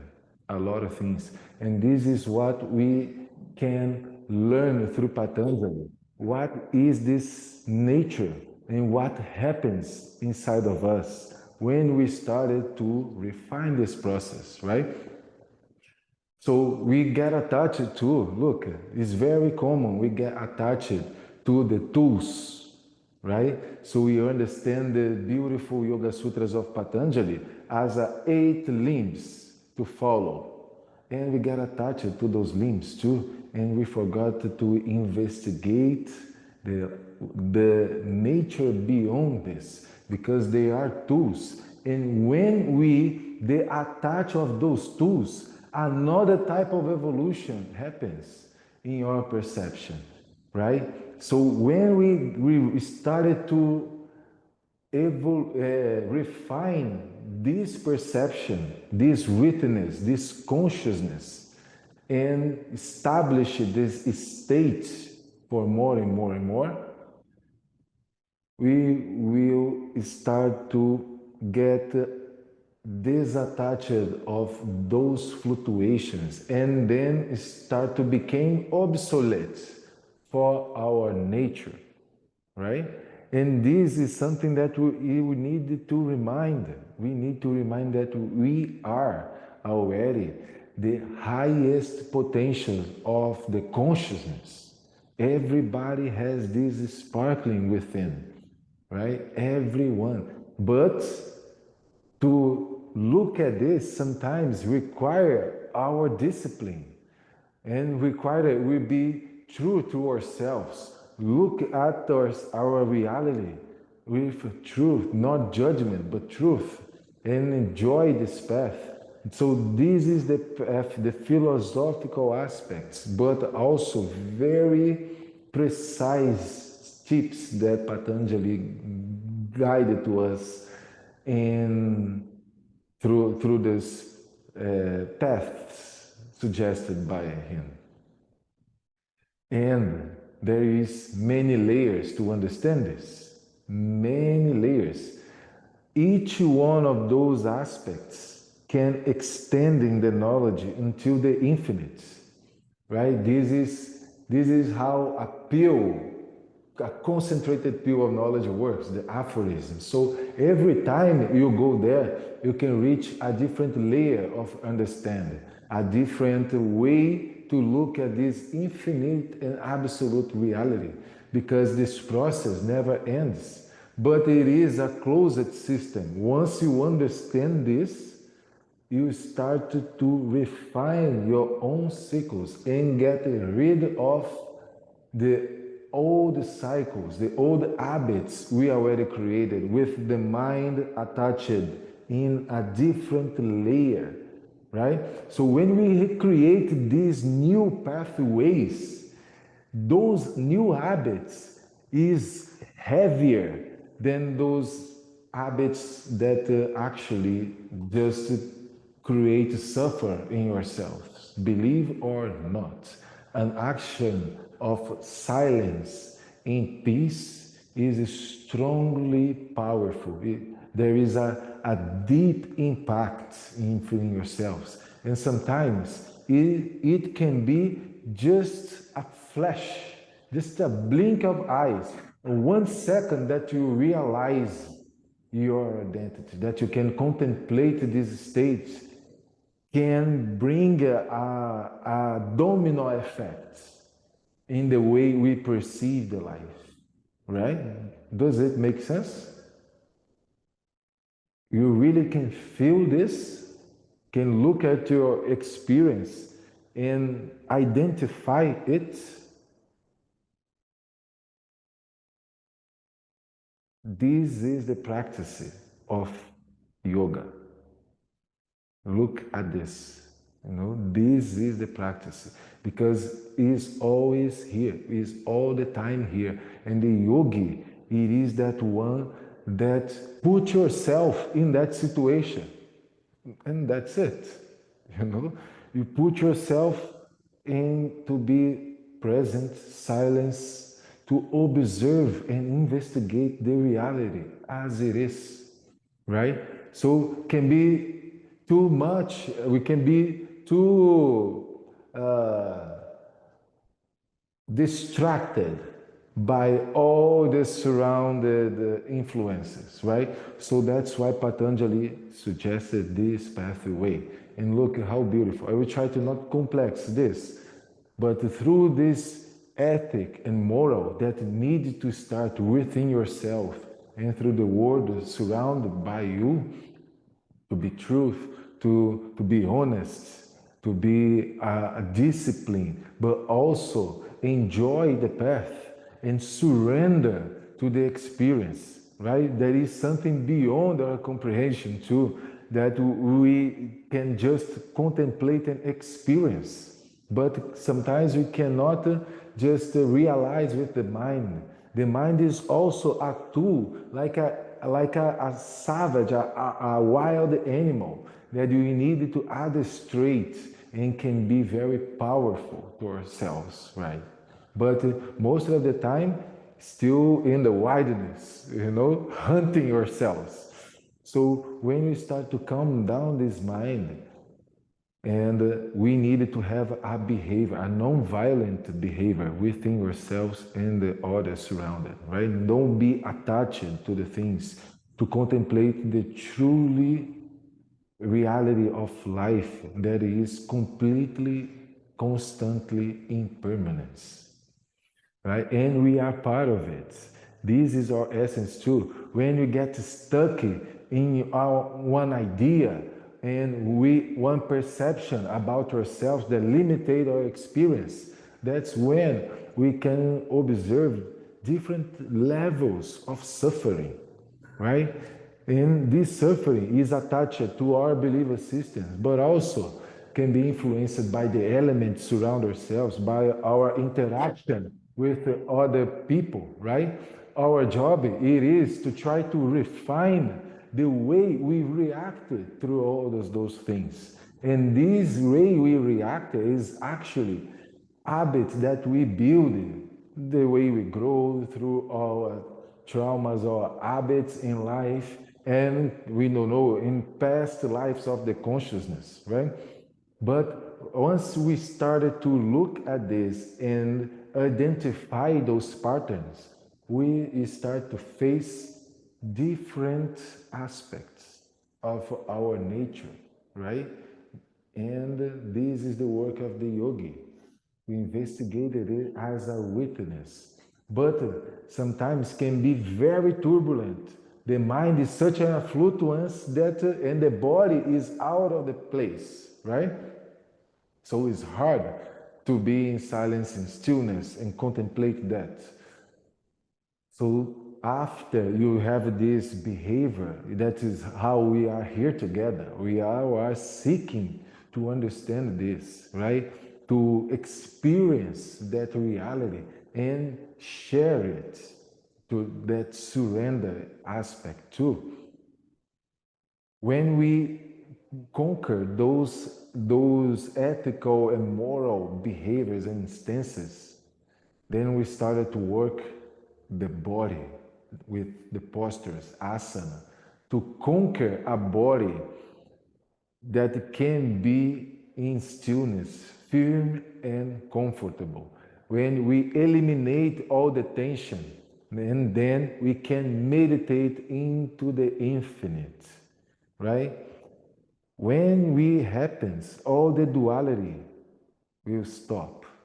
When our body is able to contemplate this state of stillness, firm and comfortable, the mind can meditate into the infinite. So that's why the beautiful practice of asanas, right? Suggested by Patanjali. There is no descriptions in Yoga Sutras of Patanjali of the postures, right? Some of them, they say that this is already part of the practice, and he just bring the concept here as the knowledge, as the concept and philosophy behind, will never be forgotten, right? And then when we conquer this body, then we can start the process to regulate the prana, our vital energy, right? So when we conquer this control process of the prana, especially use the mechanisms of the breath, then we contemplate our lucidity. Does it make sense? Lucidity? What do you mean by lucidity? Lucidez, Nacho, help me. Lucidez? Yes, so I think lucidity is a good translation for that. Yeah, is when you are clear, right? You're completely clear and aware. Maybe two words that help too with this word too. So look, when we can conquer the process to regulate the prana, the vital energy inside the body through the breath mechanism, then we contemplate the clear and aware perception of this reality, right? So we're going to use the retentions of the body.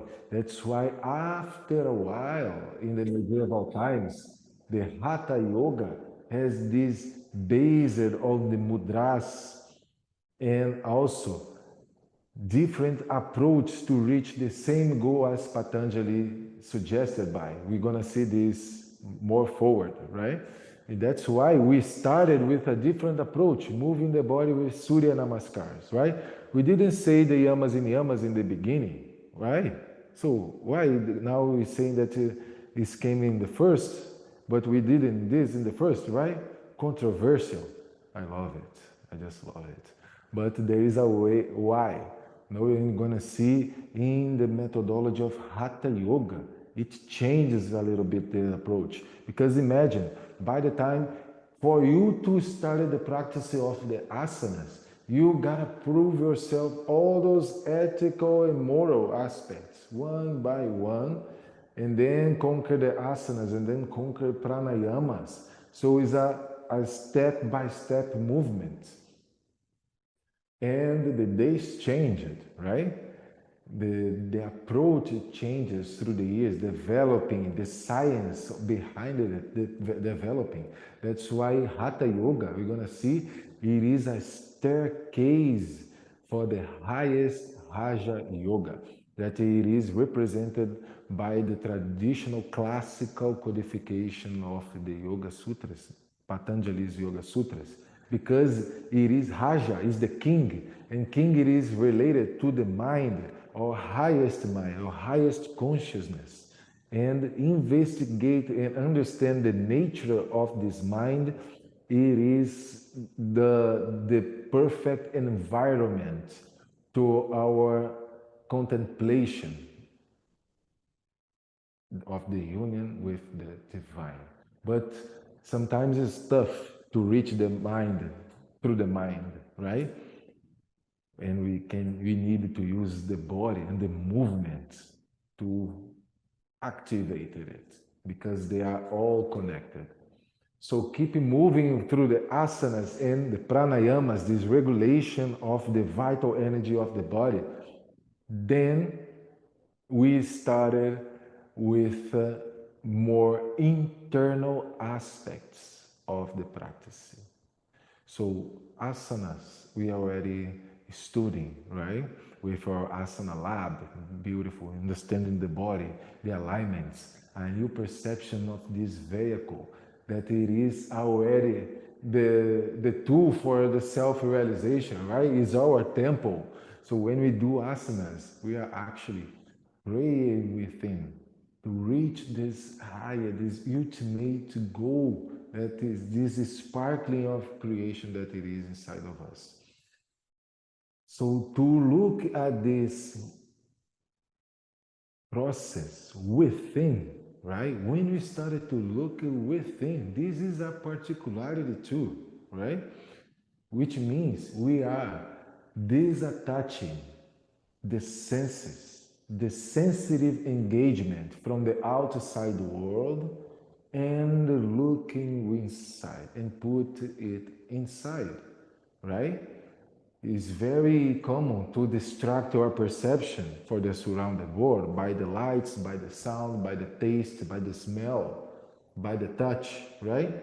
But when we started to look within, this is also a tool for this state of union, for this investigation of the mind. Look within, that everybody says, right?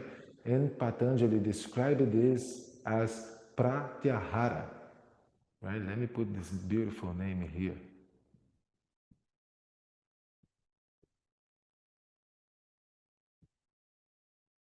Pratyahara. There is many ways for you to translate this word, but when the senses are not in contact with the external objects, then we assume the self-nature. Look at this. Because then we can control your senses. Start the process to control the senses. This how you react through it. But first, we need to look within. We need to start this introspective process, right? Or else, it's too much distractions around. That's why to be with the one particularity of the yogi is to feel comfortable alone in silence, right? It is your moment to investigate your reality. And this step is very important. Pratyahara, the internalization of the senses, right? To control the senses and really contemplate your reality, your own nature. Because when we started to do this internalization, this introspection, then we're going to start to sharpen the mind attention. Now our mind is like all of us, right? A big light shining in our face everywhere, right? Doing like this. We want to refine the attention of the mind as a laser, as a precise laser. This is concentration, right? We invite the mind to be sharp in a present moment or in another tool that we can use during this. This is dharana.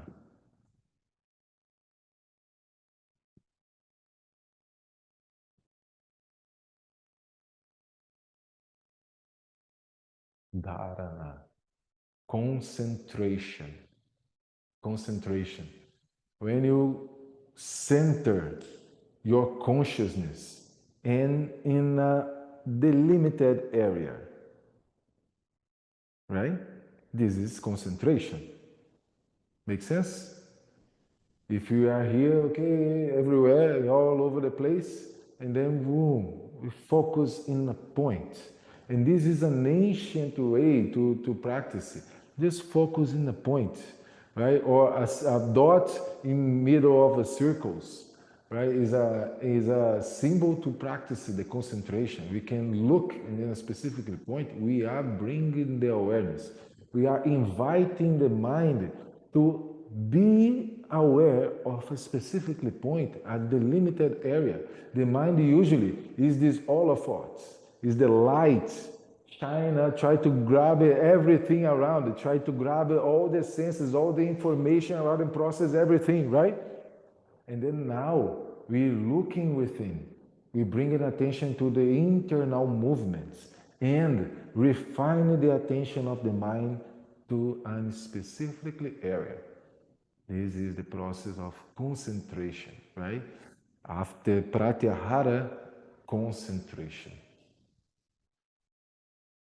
So, when we do this, when we start this process of concentration, this is another beautiful way to look at this too. When we talk about meditation, right? This word, we created this word for the Sanskrit word called dhyana. That another way to translate it in a beautiful poetical way would be sit in the calm. To be sit in the calm, right? So that contemplative state, we reach this state of meditation, this sit on the calm, in the lotus, right? To be in a pure state of contemplation. Will be active when we keep the concentration for a very long time. Not a very long time, but consists in a continuation of the concentration process. That sounds clear? Sounds clear?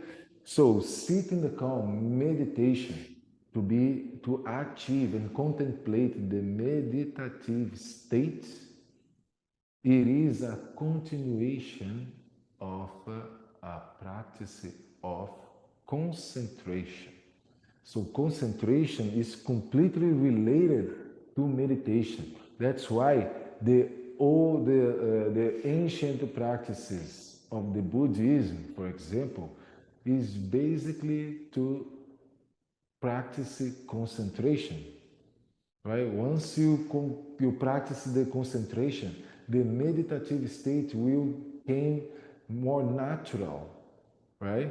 And until the point that you don't do any effort, it is impossible to contemplate, sit in a calm, doing effort. Does it make sense? Right? That's why nowadays we need to do that strongly effort with the body. So when we do the Shavasana, we are relaxed, we laying down in the calm, right? And we can contemplate that. See, but this is a way that to reach the same state. And then after, we can keep this for more time, right?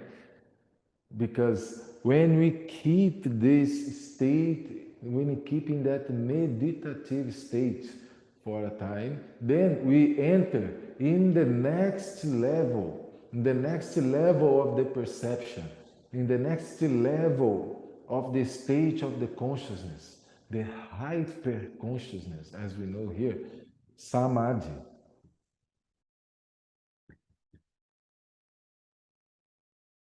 There's the H here.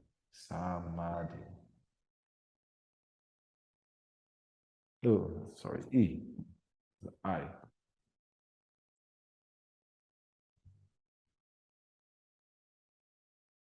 The ultimate state of the consciousness. We can call it as a hyper consciousness.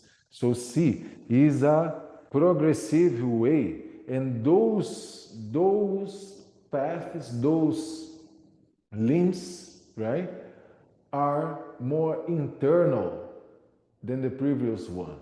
So first we have yamas and yamas, the 5 ethical and moral prescriptions, right? Your stance and your behavior with yourself and all the universe around it through your actions of discipline, of be truth. When you put yourself in those stances and then we started the work of the body to conquer a body firm and comfortable, to be able to regulate the prana, the vital energy inside the body using the mechanisms of the breath and the holders, the breaks of this, to retain the prana inside the body, right? So when you reach that, then your mind are more sharp. To start the internal process. Your attention is already there. Then you bring all the engagement of the senses. Now that it was in the outside world with the physical world, now you put it inside. Now to look within, to start the process of concentration. Then when we start and keep that concentration for a very long time, then we naturally will enter and started to refine the contemplation of a meditative state. And while we working on it, while we exercise it, we exercise the and contemplate this state of sit in a completely calm and peaceful state, then our higher consciousness started to develop in the perception. So when the mind assumes the nature that whose is meditating, look at this, then we empty yourselves of your own nature. Look at how we can look at this in different perceptions, right? But when we look at our own nature and the mind already perceive that nature, we empty ourselves through our own nature. The mind, the consciousness empty themselves with their own nature. What is this? This makes sense? Maybe not. You need to experience. It's just a few words here, you know, just a little hint. But when you experience that, and as I said, can be a little flash of time, and it can happen sometimes suddenly in your life with no reason, right? Like a catharsis that suddenly, boom. And sometimes no, sometimes you can work harder to reach that. Sometimes it can be when you know what, forget about it over that. I'm gonna live my life, and that's it. You know, this higher consciousness is all the time there, and the ultimate reality is the complete disattachment of all of this we understand as a reality. This is harder to describe. You need to experience. And it's not me that guides this. Is always was that accessible for us who's seeking for it. You know? That's why it's so beautiful to get in touch with those ancient books while we are trying to learn about ourselves a little bit more, you know. That's why my intention here this class uh, doesn't lock, you know, doesn't fulfill the experience as yourself reading the book by yourself and get your own conclusions, right? But sometimes can be a little confused, different language, different translations. That's why I'm enthusiastic to be here, right? And say, okay, try to look at this, it makes sense, right? We are using the language now, a modern way to talk about it, right, through our cell phones. Wonderful, I love it. You know, I'm very enthusiastic to be talking about it because it is something that changes your perception about ourselves, the way we practice it, the way we approach yoga too, right? And the way we look at our life, it is beyond that. It is beyond the tools. It is beyond the terminology we use. It is to literally promote a freedom of our beings to be, right? And this is what we need today. This is why it's so beautiful to have those sacred knowledge kept until nowadays, right? But it is a practice of discipline. It requires that discipline. Sometimes you can just suddenly happens, but to practice this, it is these following steps. It is a practice of discipline that we call samyama, right? These three steps together called samyama. Let me put it here for you.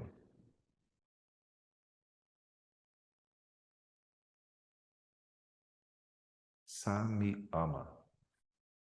This practice, it is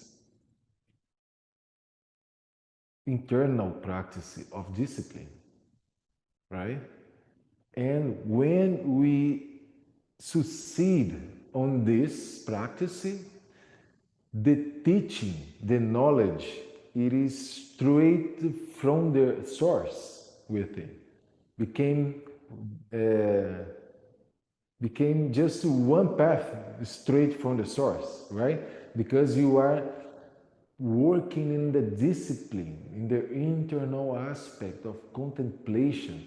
You don't need somebody outside to bring this knowledge for you, this investigation. You get from yourself. The master is already here, is already there everywhere. We just need to look within. If we are enthusiastic to those paths, this is the yogi who are able to sit and look and to keep that constantly investigation of the reality, this constantly uh, perception, try to refine that perception, to bring it harmony for the reactions, So, regardless the influences of the elements and the mindsets we created, right? That constant discipline, the path of samyama, right, is our internal process of investigate and concentrate the mind. But you see how simple is that? How simple is that, right? Internal process, okay. Concentration, okay.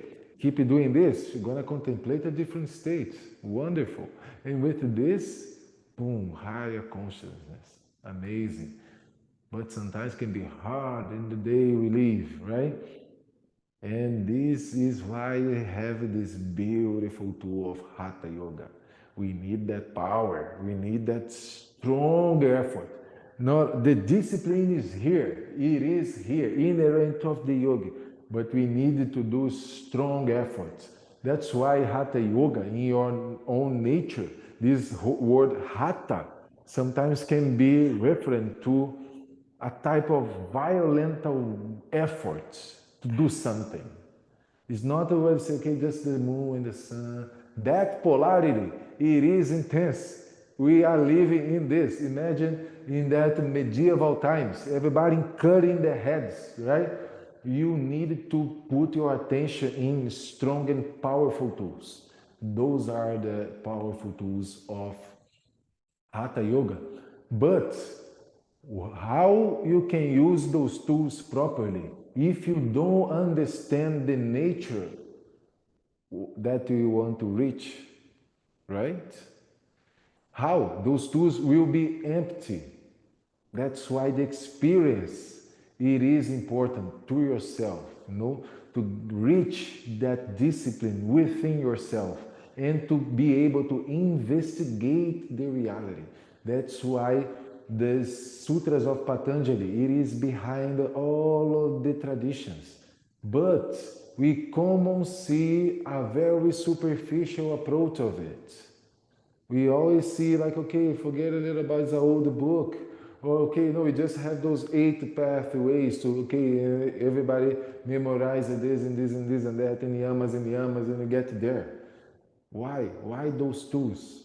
Why are these for? What we want to reach out. Once you understand this, we understand that is a whole closed system that works to operate in to refine this.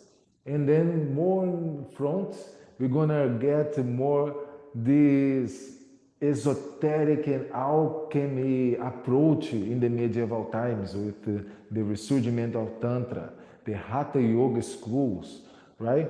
But back in time, remember, Patanjali Yoga Sutras was written in a moment, written in a moment, and that philosophy was Sankhya, right? He was Aryan, but the philosophy behind is Sankhya, which means that is a very rational way. Rational is for sure related to the mind approach, right? So there we have almost to a very, very similar way to look and investigate the science of the mind with Siddhartha Gautama, Buddha, right? They are practically in the same era. So we're going to see these aspects of that moment of the history. Look at the mind and understand, investigate the nature of the mind. That's why it's so beautiful, because nowadays our mind is already wild. And we are trying to, okay, use the tools to control the mind and mindfulness and this and that, but we don't know the nature of it. And we don't know who we are. We are not our mind. We are not this body. We are not even those tools. We don't need nothing this. The essence, the true nature is just this. But we are so attached to the fluctuations that we forget about it, right? But no problem. We have those tools and we're going to keep working with our discipline. That's why we are commanders here, right? But it is very beautiful because every time, every new cycle, every new moment we approach it, we're going to have a deep impact within. This impact, it is related to our habits. Let's understand the cycles of the mind, right? And one of the first law of the hermetism, one of the ancient knowledge, regardless the laws of the universe, a beautiful philosophy to be in contact to, the emerald tablets, right? Who's here familiar with this, right? So the first series, the principle of the universe is mental, right? The principle of the universe, the creation of the universe, it is in the mind. The mind, it is this powerful tool of creation, right? So, if everything started from the mind, you can look at this as a detective right now, okay? A detective. If the mind has this particularity to create it, what came after that? If you fluctuating in your thoughts, for example, if you have a beautiful picture right now of a beautiful and full of flowers, fields, that breeze, and then you are creating that image in your mind. Suddenly, you feeling so good, right? So this mechanism of the mind to create something, now you are smiling. Look at this, how beautiful. So it's already an action to give me this smile, that something was started in your mind, and then you have a feeling, and this feeling became so true that we started to behave through it.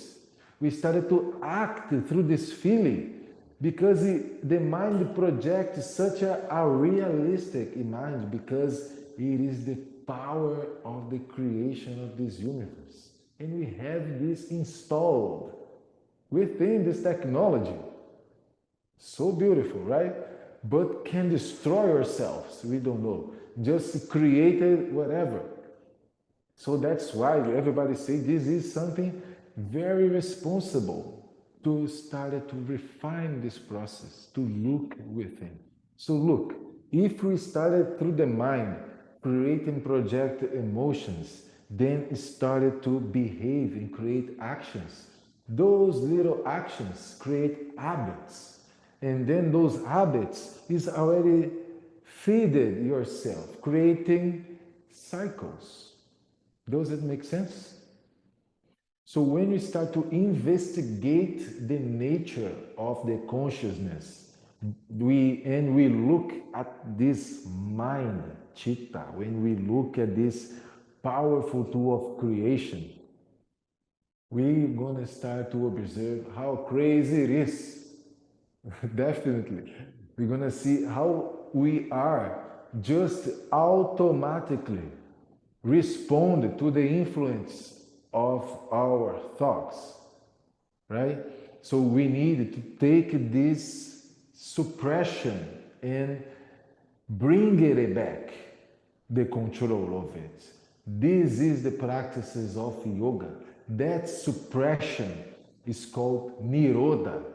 So the second Yoga Sutras, Yoga Chitta Vritti Nirodha. Yoga, the action of unity with the divine, it is the suppression of the instability of the mind. That suppression, it is taking the control of that fluctuations. So to make it happen, we need to understand the nature of the mind. And the mind, it is one of the most powerful tools we have in this universe, because it is what created all the universe. The first law of the Hermetism, right? That is something. I'm not just sitting this, mention this very random, because they are all related. Those ancient perceptions, they are all related within yourselves, just with different approaches, right? So, but when we start this process of nirodha, of suppression, and this is the beautiful thing that Patanjali also described in the Yoga Sutras. You know, here just a little hint for you. It started to happen different types of evolution in your way to perceive. Those evolutions are very clear too.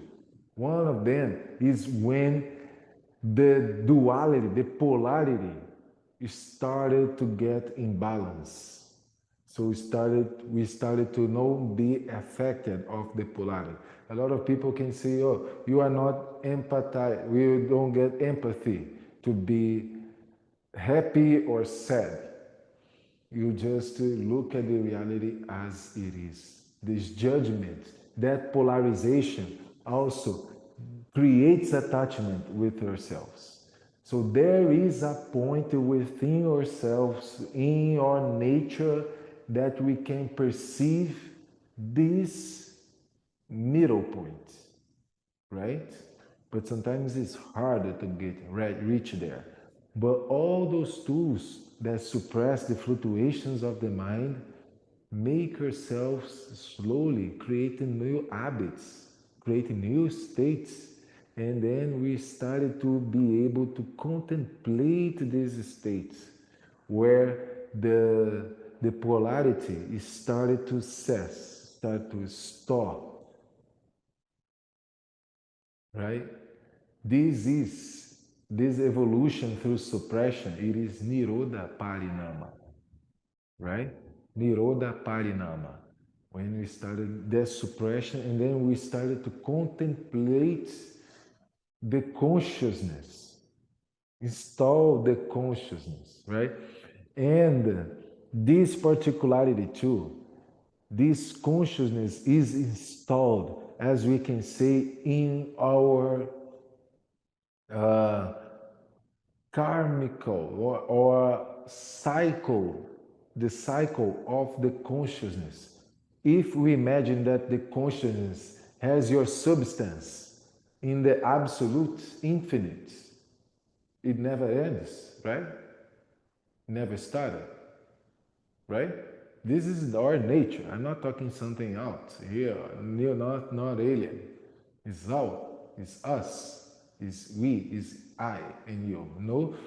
So this nature of the consciousness that was always there now is projected by that reality, right? Is using that reality to project it yourselves. So imagine how many of those cycles is already agglomerated. Just to put through the study of your life, how many belief systems, how many habits, how many new cycles we already started, right?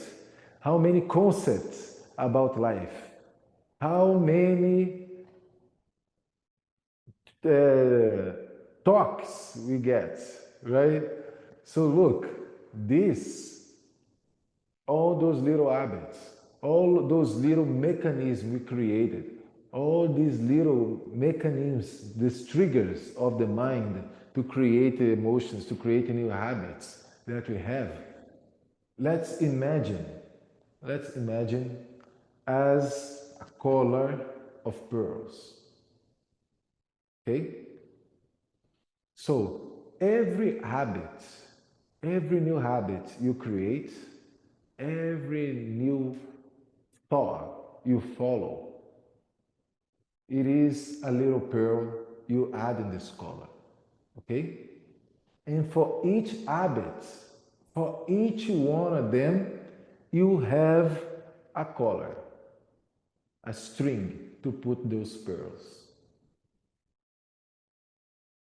Now, let me know how many we have that are external and how many we have that it is internal.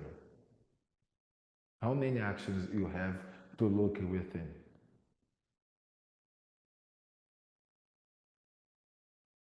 right? We are very attached to outside world. This is a reality, right? Okay, those are sanskaras, right? Those are the sanskaras. It's a very hard word to translate it. But those habits that are within, like a pattern of the way we think, is a pattern of that the consciousness is already believing that this is the reality we created. But it's not, right?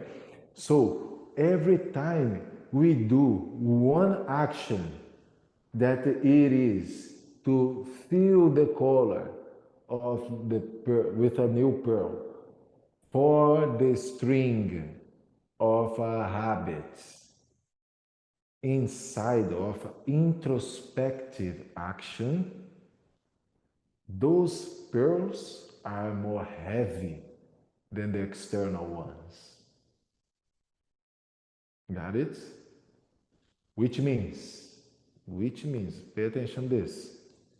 When we do any action within with introspection, using the yoga tools, meditating, concentration, introspection, when we use all of those tools to reach this state, doesn't matter for how long time we are doing an action, right? It's an action. We are guiding our mind to create this little space, right? Every time we do this, we are feeding a new sanskara, right? Of the consciousness nature within.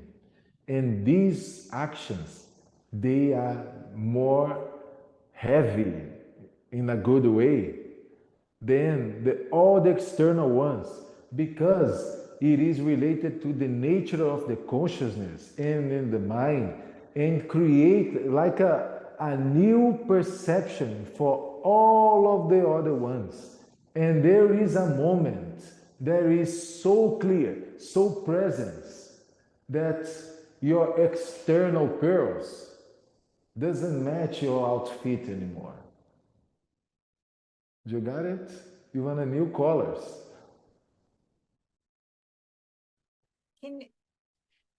That was so awesome. And there was just like something I missed at the beginning because a helicopter went by. I was like, no, I got it, but there was just something at the beginning, and I don't know. You see how we are very influenced by the external influence. The external. Where was Gina? Where was? I was just immersed in what you said, but there was like a part where I didn't hear, but I feel like I got what you said. I really didn't want to miss anything. But Okay, like I do it briefly.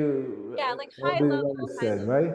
So when we do those actions and we create habits, right? We are investigating the nature of the mind. So we understand that the mind creates everything: thoughts, imagination, form, shape, sound, access, the absolute infinite, right? When we create this, we get attached by the emotions all these thoughts will make us feel, right? And then when we feel this, we started to move through those feelings, right? If we have a very heavy thoughts, and then we started to look at this, and then we get pissed off, and then you can punch somebody in the streets. Look at the action, right? But every action creates a habit. Every action creates also a reaction, right? This is a law. So when we do this, but we are susceptible for this polarization too, the duality, right? Positive, negative. We are surrounded by that. But if we do actions that are create habits, looking within, are introspective actions, those actions will influence all the other ones, because there is no if we that's why I bring the metaphor of the collar with little pearls, right? A string when you put little pearls. Every thought that creates this cycle of emotions and habits, and can be just a habit of thoughts, right? You create the habit to think about something. And then when you see you already done, how many times you think about something and then suddenly you're doing and you say, shit, literally, and regret right on. It's like you don't think about, but actually you thought. You just don't observe it because you are thinking all the time. And in some kind of way, you got to be true to yourself that you choose to do it. Don't play the victim, right?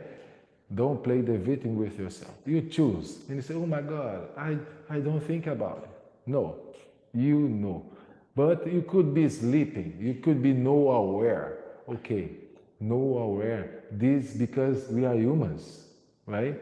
This is why we need to welcome ourselves with care too, because we are looking here to refine the experience as a humans, right? If our essence is our absolute infinite light and creation, it's so boring too. So we put ourselves in that limitation, in that limited experience. If you have eyes everywhere in the consciousness, any presence, now we just have two eyes looking forward. We need more eyes to look behind, to look in other perceptions. And this is what makes us as human very special when we share, right? When we are deeply connected as one, because we are different perceptions of the same thing. We have the same essence. We think we are one. Just different eyes looking at the same thing, living a particular beautiful experience to bring it back for the source. So it's the experience of the source already, right? So it's important to joy, to observe the joy of it too, no? And welcome your mistakes. When we look at our mistakes with responsibility, actually we are growing mature with it. We are literally looking at this with the truth as it is and growing through it. We don't get attached to the suffering to be as a victim. We cannot stand like this. We can't stand like this in our reality. We gotta look and face the truth as it is, and have the joy to be aware of it. Or else we just will be creating new patterns and creating suffering to ourselves and to the world surround us. And within is not what we want, right? It's not what the consciousness want to experience. No one want to experience the suffering. No one. In different layers, in different levels, right? But the awareness is not there. The awareness sometimes it is a particular path for each individual too, and the mostly as we can is to do our best to investigate our own reality. And there is something that no one can do, and there is no moment for one can do it again. Okay, and we need another Jesus to come back, another Buddha or the aliens. No, is our job, is our work of discipline, is our time right now to do it. But we need to bring that beautiful process to investigate and to be able to contemplate the state of our nature, right?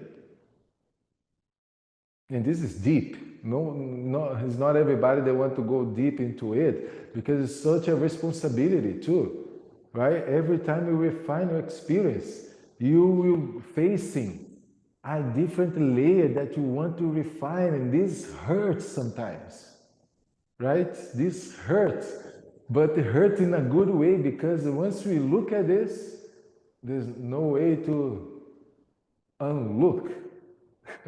Doesn't make sense. It is there, it is how it is. This is our experience.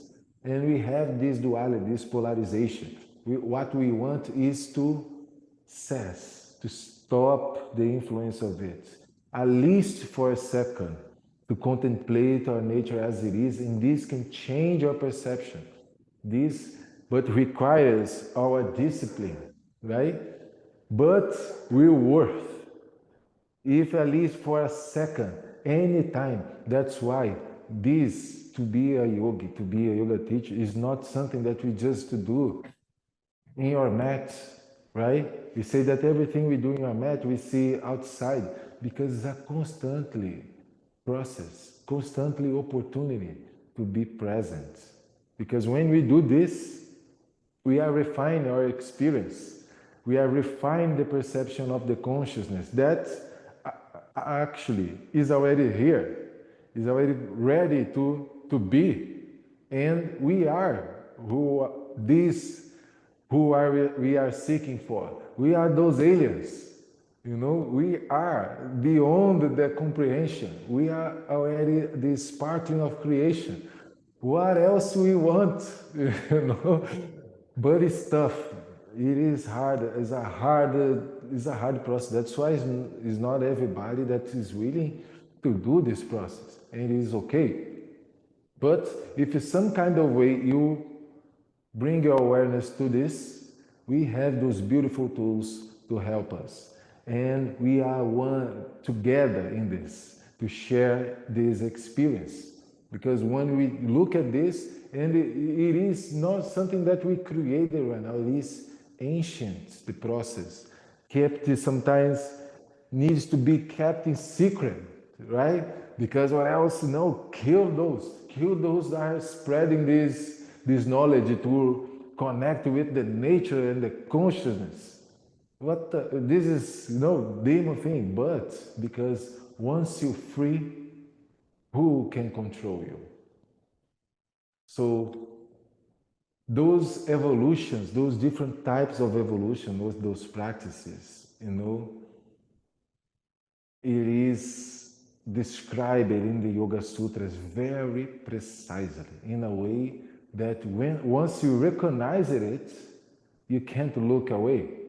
And you can observe those little details in many different moments in the life, right?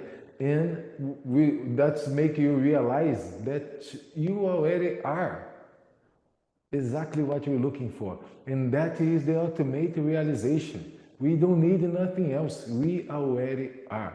When we detach of all of those tools, all of those words, all the prana, all the asanas, the yoga stuff, and we are able to just contemplate the reality right now, the present moment. What else we can want? Healthy, right? To be the truly constant enjoy, the truly happiness of the reality. That is the impermanence movement, and this completely, constantly teaching too. But for this, we need to remove everything, all the belief system, all the polarization. Once we started to calm down the duality, when our mind are able to be unidirectional, when all the opposites, the actives and passive influences are neutralized. Look at how beautiful this state of the mind, right? This is the type of evolution we are talking about when we do yoga. It's not just crossing the walls or becoming flight invincible. This would be nice to you can fly like a bird too. But these two, to hold this nature of the mind, it is the true power. That's why Patanjali put those descriptions in the third chapter, the Vibhuti Pada, the path of the powers. Those are the true powers we are looking for. And when these successions of the changes started to happen, okay, we change a little habit here, we change another one, and you change another one, and you change another one, those evolutions started to appear. Those powers that actually evolutions of the perception of the consciousness. The conscious are able now to perceive the reality with the opposite polarity now neutralized, with all the fluctuations now neutralized, right? When we practice the forms of discipline, we understood all the line of time, the past, the future, and the present. It is a relative one, right? This sounds very beyond, right? To use the words to describe what actually it is an experience. It is just the top of the iceberg, right? It's just some hints, then you can go dive into the experience to contemplate this. But this is something that is part of our nature. That's why it makes sense. But it is not something to make sense, just make sense for the mind. You can understand with the concept, but dive into the experience. Be, it is what we want, right? Once you understand that possibility of the mind, to understand, okay, I understand, okay, the mind loves it, right? Understand, you feel so good, right? You feel in control, but it is beyond that. The evolution, it is beyond that. Suppressing that judgment of the mind, I'm good, I'm nice, I'm bad, I'm feeling this. This is a judgment of the patterns we created. Once this polarization, good and bad, feeling happy and feeling sad, when we can go beyond that to look at the reality, this is our effort of discipline that creates new patterns within and that will promote evolutions in your own way to live life, right? Yes. And all of this, do this different practices of discipline, different types of discipline, different ways to reach there that we're going to see through the ages. And we're going to recreate this. We are trying our best.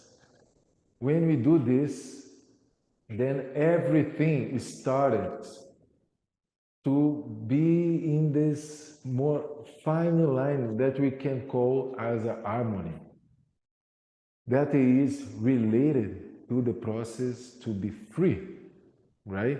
The freedom, as we can say, as a state of liberation, which means that we have no attachment for those elements that surround ourselves, because we are established in the nature of the perception of our true and real consciousness, right? Deep. Tell me, Gina, please. I was just snapping for that. So Kaivalya, right? Kaivalya, that freedom of the consciousness, right? And we're going to see that when the Hatha yogis say about freedom, they use a different term called moksha. And they say, well, they are talking about different things. Oh my God, I'm so confused. I don't know now what I'm doing. Oh my God. They are the same thing looking in different perception. Don't get misunderstood. Use everything as a hint for your investigation, right? That's enthusiastic to introduce those books for all of you. But it's very important too. while you started to doing this, when you started to get this, is it important? Why are you doing? Why you want from that, right? Actually, everybody knows that we want to contemplate that ultimate state, but be aware, right? It's dangerous to be such a shiny light, right? It's important to share, but don't be proud too much of the way you started to look at this, the way maybe the people get interesting for the way you look at the life right now. Because this identification can make ourselves attached in some things that actually we are trying to get rid of it. And then we can start another habit, another cycle that the mind just, wow, I like this so much. I like so much to be a spiritualized yogi. Everybody now looks at me like a guru, and oh my God, right? Is a little, very, very commotional trap, right? And this was written too, you know. So it is a hint to ourselves to don't get stuck in this obstacle too, because once we start, we get attached to this idea, to this concept, to be lisonjeed, no proud, and this okay now everybody devoted. We gonna fall in something that actually you are wishing to get rid of it, right? Patanjali describes this little trap, those little obstacles, when we started the process of the mind too. And this is very important to investigate it, right? A detective, we are not gonna just boom, go into the room and shooting everybody, right? You get all the rings. You observe, you analyze, microcosmic, everything, every step. And we are talking about something that is so settled in our reality, but it is so present, right? The mind. How can we touch? How can we shine the light in the mind to see those details? It requires a lot of discipline, right? But it is those tools. We have those tools. We are doing this. We are this already. That's why we're here studying together. That's why.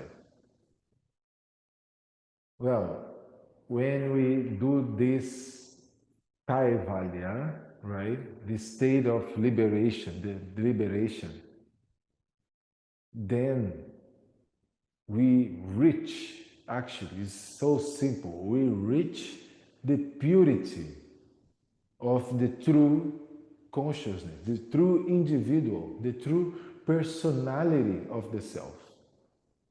That's it. Look at this, so simple. That what is to be free?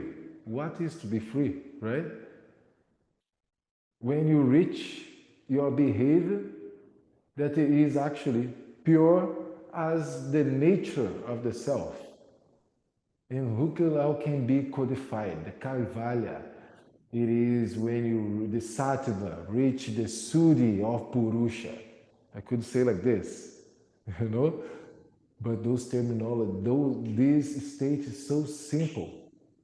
It's so simple, that's why it's so complex to reach. Oh my God, right?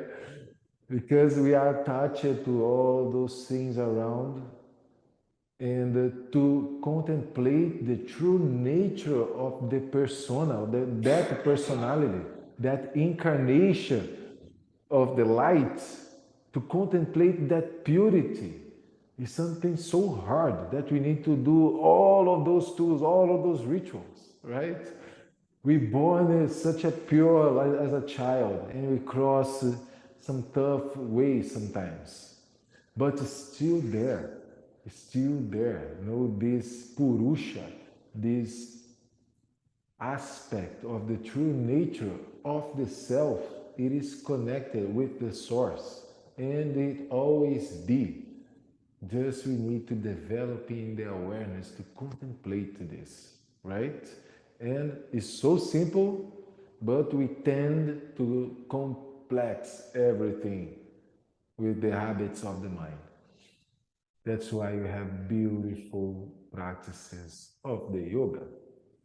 So all the trail, the path of liberation in the fourth chapter with the Kaivalya, he will describe what is reached through it. We saw that through the practice of Samyama, we reach the evolutions that are the parinamas, right?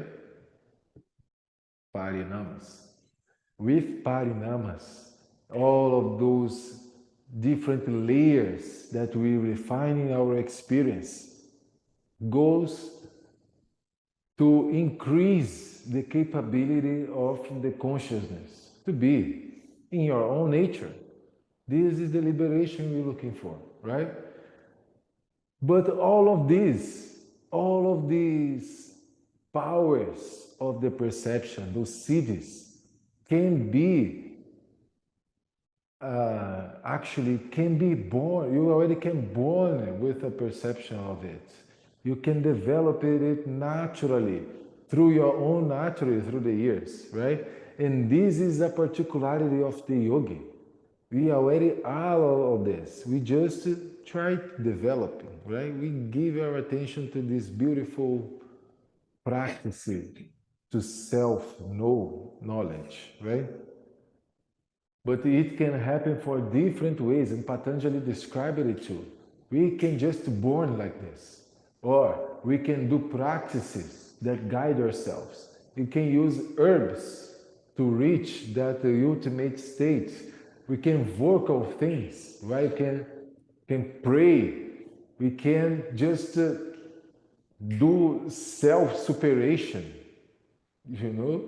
or we can work in the contemplation of the discipline practice to guide us in a hyper-consciousness state. And all the evolutive transformation will be caused by the elements of the nature, the true nature. Prakti, right? Prakti is the true nature.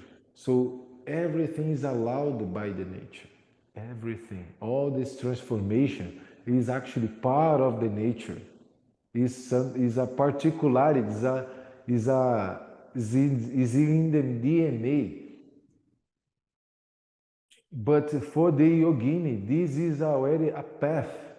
There is no good or bad in this. It's just something that it is, how can I say, favorável. Nacho, help me. Favorável. Like favorable, I can. Favorável? Okay, not that far. So you want to see just like this. Okay, this is favorable to me, right? Or no. So I gotta look at this with the true reality to keep moving, keep moving, keep aware. Every time, every second, you can practice this. You can be present. That's why those beautiful, simple techniques just to observe the breath. We started to practice already. And there will be more. Don't worry about it. So those sanskaras, or the sanskaras we mentioned too, they are related, for example, to our memory.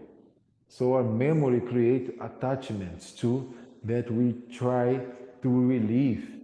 And they have this uninterrupted relation, influence. But we can recognize it too, depending of the time it was happened. The moment, right, the local it happened, everything gotta be identified by the consciousness, right? That's why it's a work of discipline to concentrate, to look at this. So, this is just, as I said, a briefly introduction, right? It is just a tip, just a hint for you to go there on that dive into the knowledge codified by Patanjali, right, through the Yoga Sutras. It is something that we can read many times, reach many layers of understanding, right? But don't get attached just to the superficial aspect of it, all those tools that are beautiful tools, but that investigation of the aspects of the mind and understand what it is the goal, what it is the experience behind all this theory, behind all these words, all this philosophy. It is an experience. We always say that yoga it is 99% of practice, right? So 99 is not that complete. We need 1% of philosophical and theoretical support to make it complete, right? And we're gonna have this or from Vedanta's literature, rituals, concepts, traditions, or for Sankhya philosophy, right? Because those two perceptions of interpretations of the Vedas as will be those ones that will complement the yoga.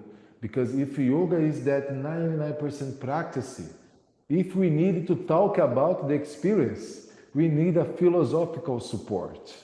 Does it make sense? And this philosophical support, as we understand yoga, one of the dakshans of the Hinduism, one of the ways to understood and to practice the Vedas knowledge, right? In the Hinduism, they have 6 darshans, while the one that support philosophically the yoga experience, the more compatible one will be Sankhya at first, and then we have Vedanta. One is naturalist, another one is spiritualist. They are both complementary. This is important to understand. They complement the practice of yoga, right?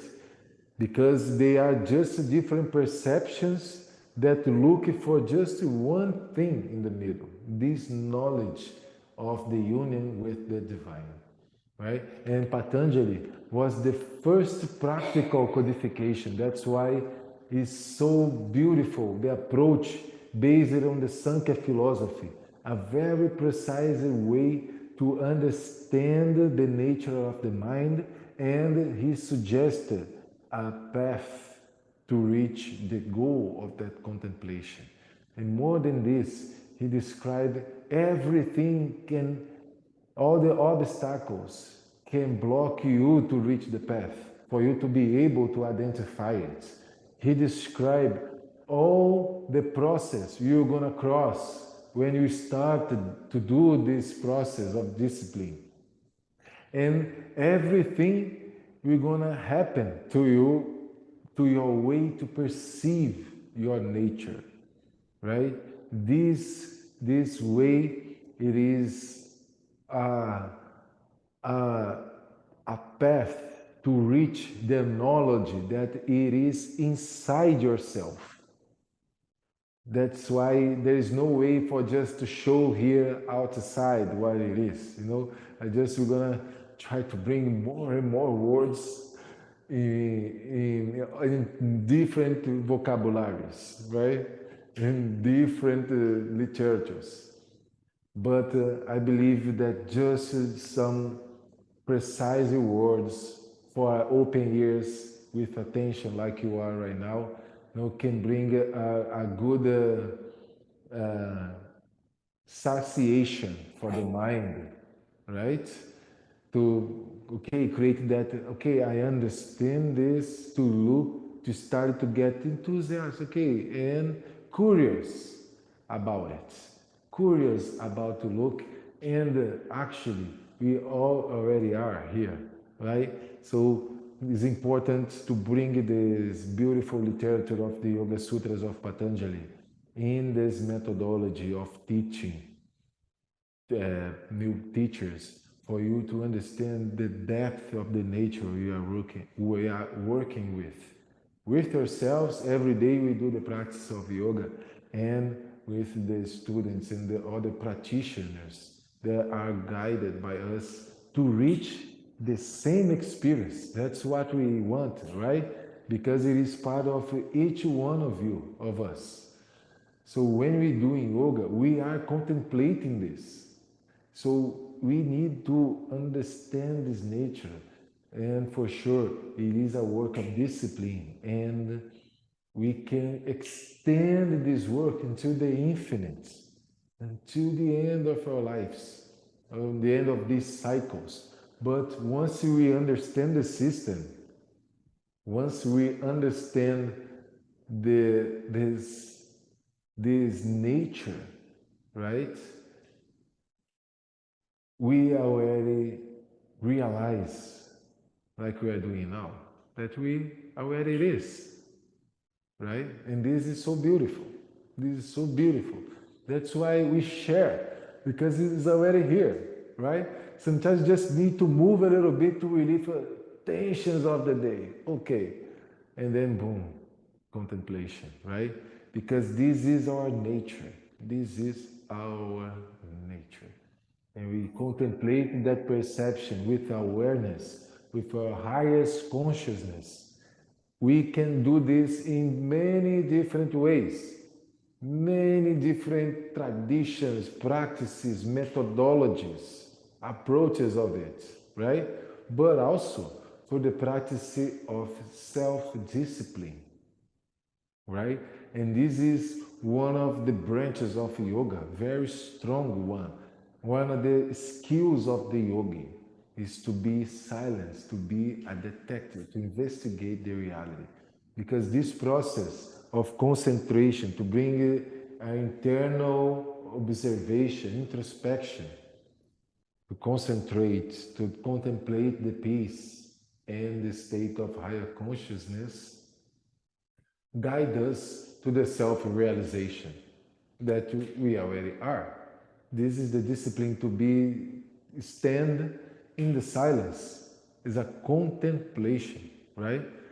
But we need to suppress all of this. We need to suppress everything that make us lack this moment, this sacred moment of the presence, right? To be present.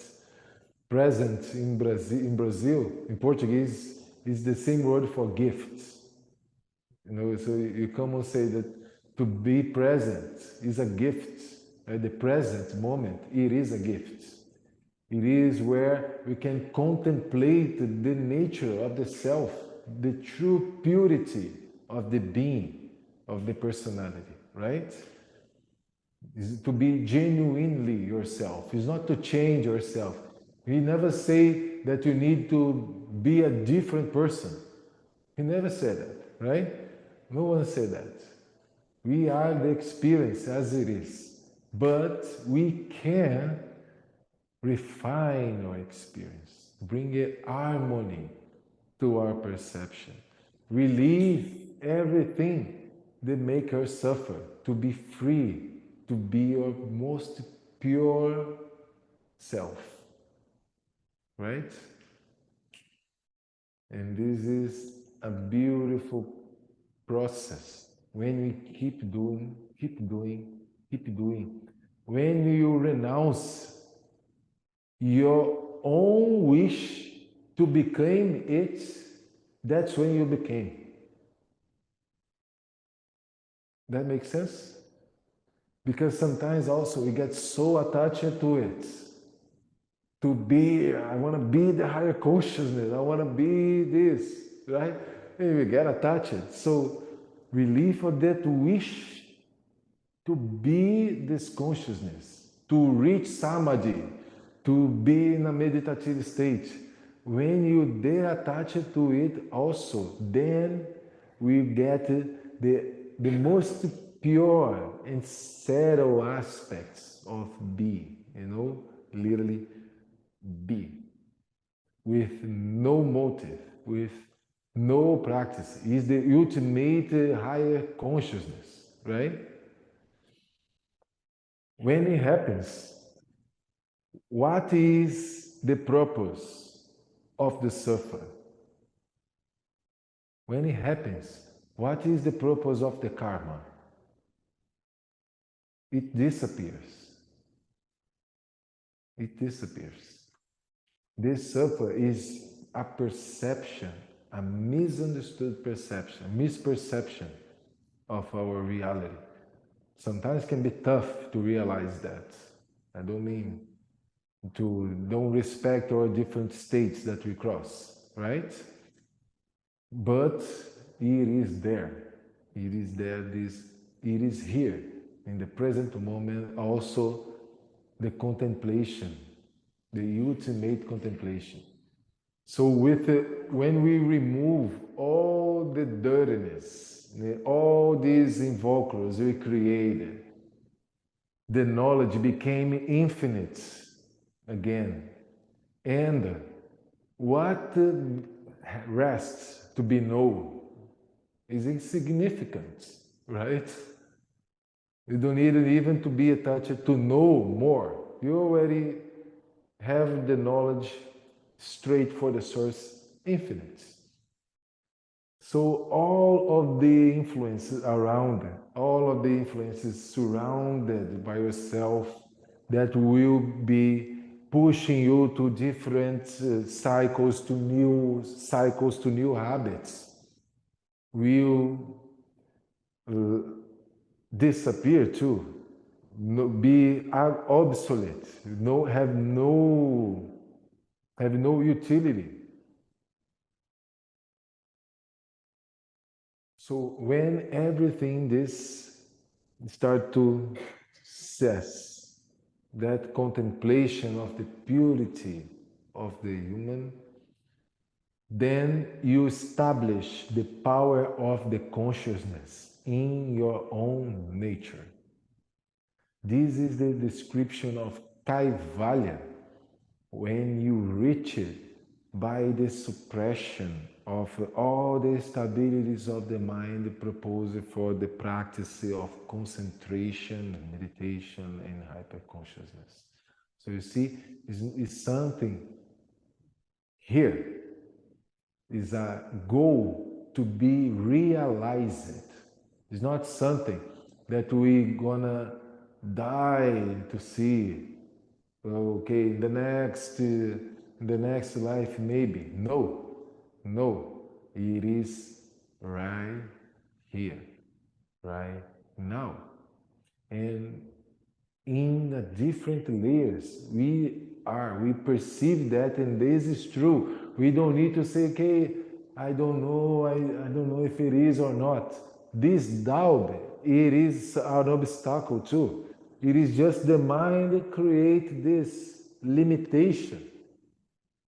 But we can contemplate, okay, we are not this. We can look at it, this capability to get out of the instability, to detach it, is a constant exercise. Remember that.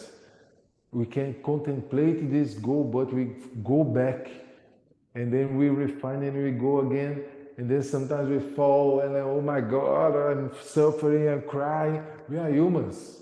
We are moving through these emotions too. Forget about this and just be, just cry, just scream too. But try to avoid to create more suffering. Try to avoid to project that suffering. Try to avoid to put yourself in that situation again. You know, we're gonna do it. But we exercise to get out of this. We exercise our state that goes beyond that perception. And this is our process together. This is our process, right? This is a way, and it's beautiful when we look and we see that we are people different histories, different backgrounds, now different language, but we can understand, can look at this in your own experience and recognize that nature, right? So here we are to refine this process, exercise it. It is something that we can practice. It's not a goal that we need to born again to do it.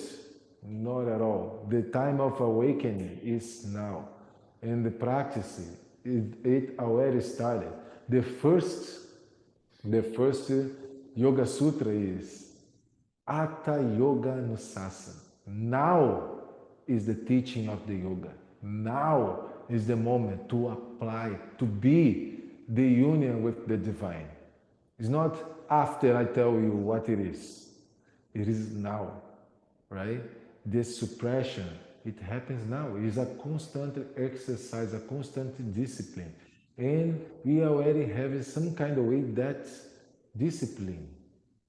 Sometimes we just don't believe. We create a different belief system that make us look different to ourselves because we are choosing.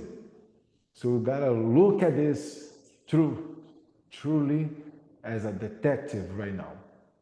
You know, because we are putting traps in your own path, right? And this is okay too. So controversial, Gabriel. Come on, stop with this, you know. But this is about to be human, that polarization, and try to find a way in the middle. There is no standard for your own experience. You only can look through yourself, right?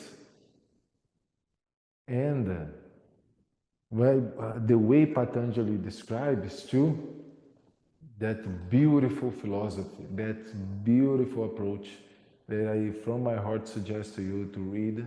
That's why I'm preparing a translation for the edition of the Master Jeho's, that it is one of my favorites. I'm preparing a English edition for you guys to read that too, because I never found it online. I just found the other editions, but this one is so beautiful too. I would love to share. So with this, dive into this study. Is beautiful. This book for sure will bring you a lot of inspiration and a lot of understanding of the experience we are reaching with. And once you have this, you create the concept, you can be more precise to work on that. Once you understand the concept of meditation, okay, meditation is a following step of concentration. So how can you just sit tense and be meditative? You just be in the state of meditation. But you create that state through a concentration. Once you understand those following steps, everything becomes more clear, right? And once you understand a little bit, we get a little bit more familiar with the concept, this ancient concept of the mind, this ancient codification by Patanjali Yoga Sutras. We are more able to identify it within yourselves and be more precise for what we are really doing. It's not only acrobatics with the body, it's within. The work, it is deep, deep, just to be present. And we only can contemplate our consciousness present if we are sharp in the awareness, right? So to start from the mind nowadays with our cell phones, right? With everything we have, or food, or weather right now, the city. This was written back in time, 2,500 years ago. Imagine how it will be applied nowadays, right? It still makes sense for us. It's so beautiful.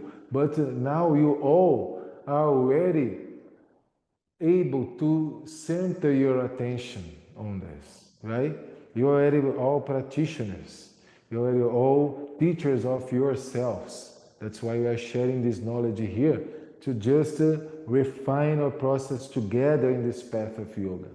But you already are this investigator, We all are here, right? So it's more easy for now to you to complement the concepts and dive into the mind process too. But for most of the people, they are just in the automation. This mind cycle we describe, this process, they are just creating thoughts, feeling and go. And when they see they suffer, can be for different ways, eating, creating bad habits. We know, and also us, we can refine this too, right? But most of the people, they don't started this process already. It's okay too. Everyone has your own path. But if someone are looking for this and see the yoga as a path too, we have different tools, thousands of different approaches, right? Thousands of methodologies. What we learn here, Hatha Yoga. To understand Hatha Yoga, we need to be that enthusiastic to investigate the mind. But we understand that the mind is settled, is a powerful tool, but it's hard to reach that. And it's easy to get in those traps, right? It is easy, especially nowadays, right? You gotta put yourself in the right moment, looking now. For sure, the Patanjali codification, it is a powerful tool. But what happens in the Hatha Yoga, the approach changes a little bit. But as I said, to reach the same goal, the ultimate contemplation of the union with the divine, the nature of the true self awareness and consciousness being in the present. How many words? Oh my God, right? But to describe something that can be actually experienced doesn't fit in the words actually. It's limited. The words are so limited, but can be sacred to guide yourselves into this process, right? So when we have the mind that create the thoughts, the principle of the mentalism, all the universe started in the mind, creation started in the mind, then the thoughts, then the emotions, then the actions, and then habits. If we do the rewind process, we are reaching the same place. Some of the traditions call the mind and the body as a hope. You know a hope? A hope? The mind and the body is like the edges of the hope. Now, one came from the side, they will push the other one too. If you push here, they will follow. They are not separated. There is no separation in the body and mind mechanism. They are one. They are just edges of the same hope. So we can look at this in different layers, right? Psychosomatic disease, for example, right? The mind states can impact a disease in the body, as we see in anxiety or depression. The body literally felt that, right? But see if the mind is linked with the body is linked with the mind. And if the mind can impact the body can also impact the mind. But the mind is hard to touch. The body, we can move, we can align, we can bring prana. This concept is what we're gonna see in more detail in the next class of Hatha Yoga tradition, right? But we already start. We already are moving breathing, align yourselves, right? So in the next class, I hope the words I bring for you here bring more sense to this too. Okay? Any questions? Anything you want to share? There's a moment. All good? Amazing, amazing. So I really appreciate your attention here, your time present, to hear those words is an honor for me. I hope you bring an inspiration to dive into this study of this beautiful book. That's why still nowadays something that is very important for all the traditions of yoga, and it is so sacred, right? For all the methodologies, because bringing the philosophy behind all the practices we are doing, and very precisely nature of the essence of that reality we are looking for to study, to investigate as yogins. So it's like a light in your path, that bring us 8 beautiful tools to use and to get us inspired in your own path, right? So I hope it it clarifies, some aspects for you, and appreciate it, your time here. So to finishing this practice today, I invited to just do one thing that can be everything we need, just to do the word on together for 3 times. So just place yourself in a position firm and comfortable, with your spine straight. Close your eyes. Start with a calm and quiet mind. Let's bring the hands connected to the heart. Prayer pose. In your next breath. Thank you all. See you guys soon.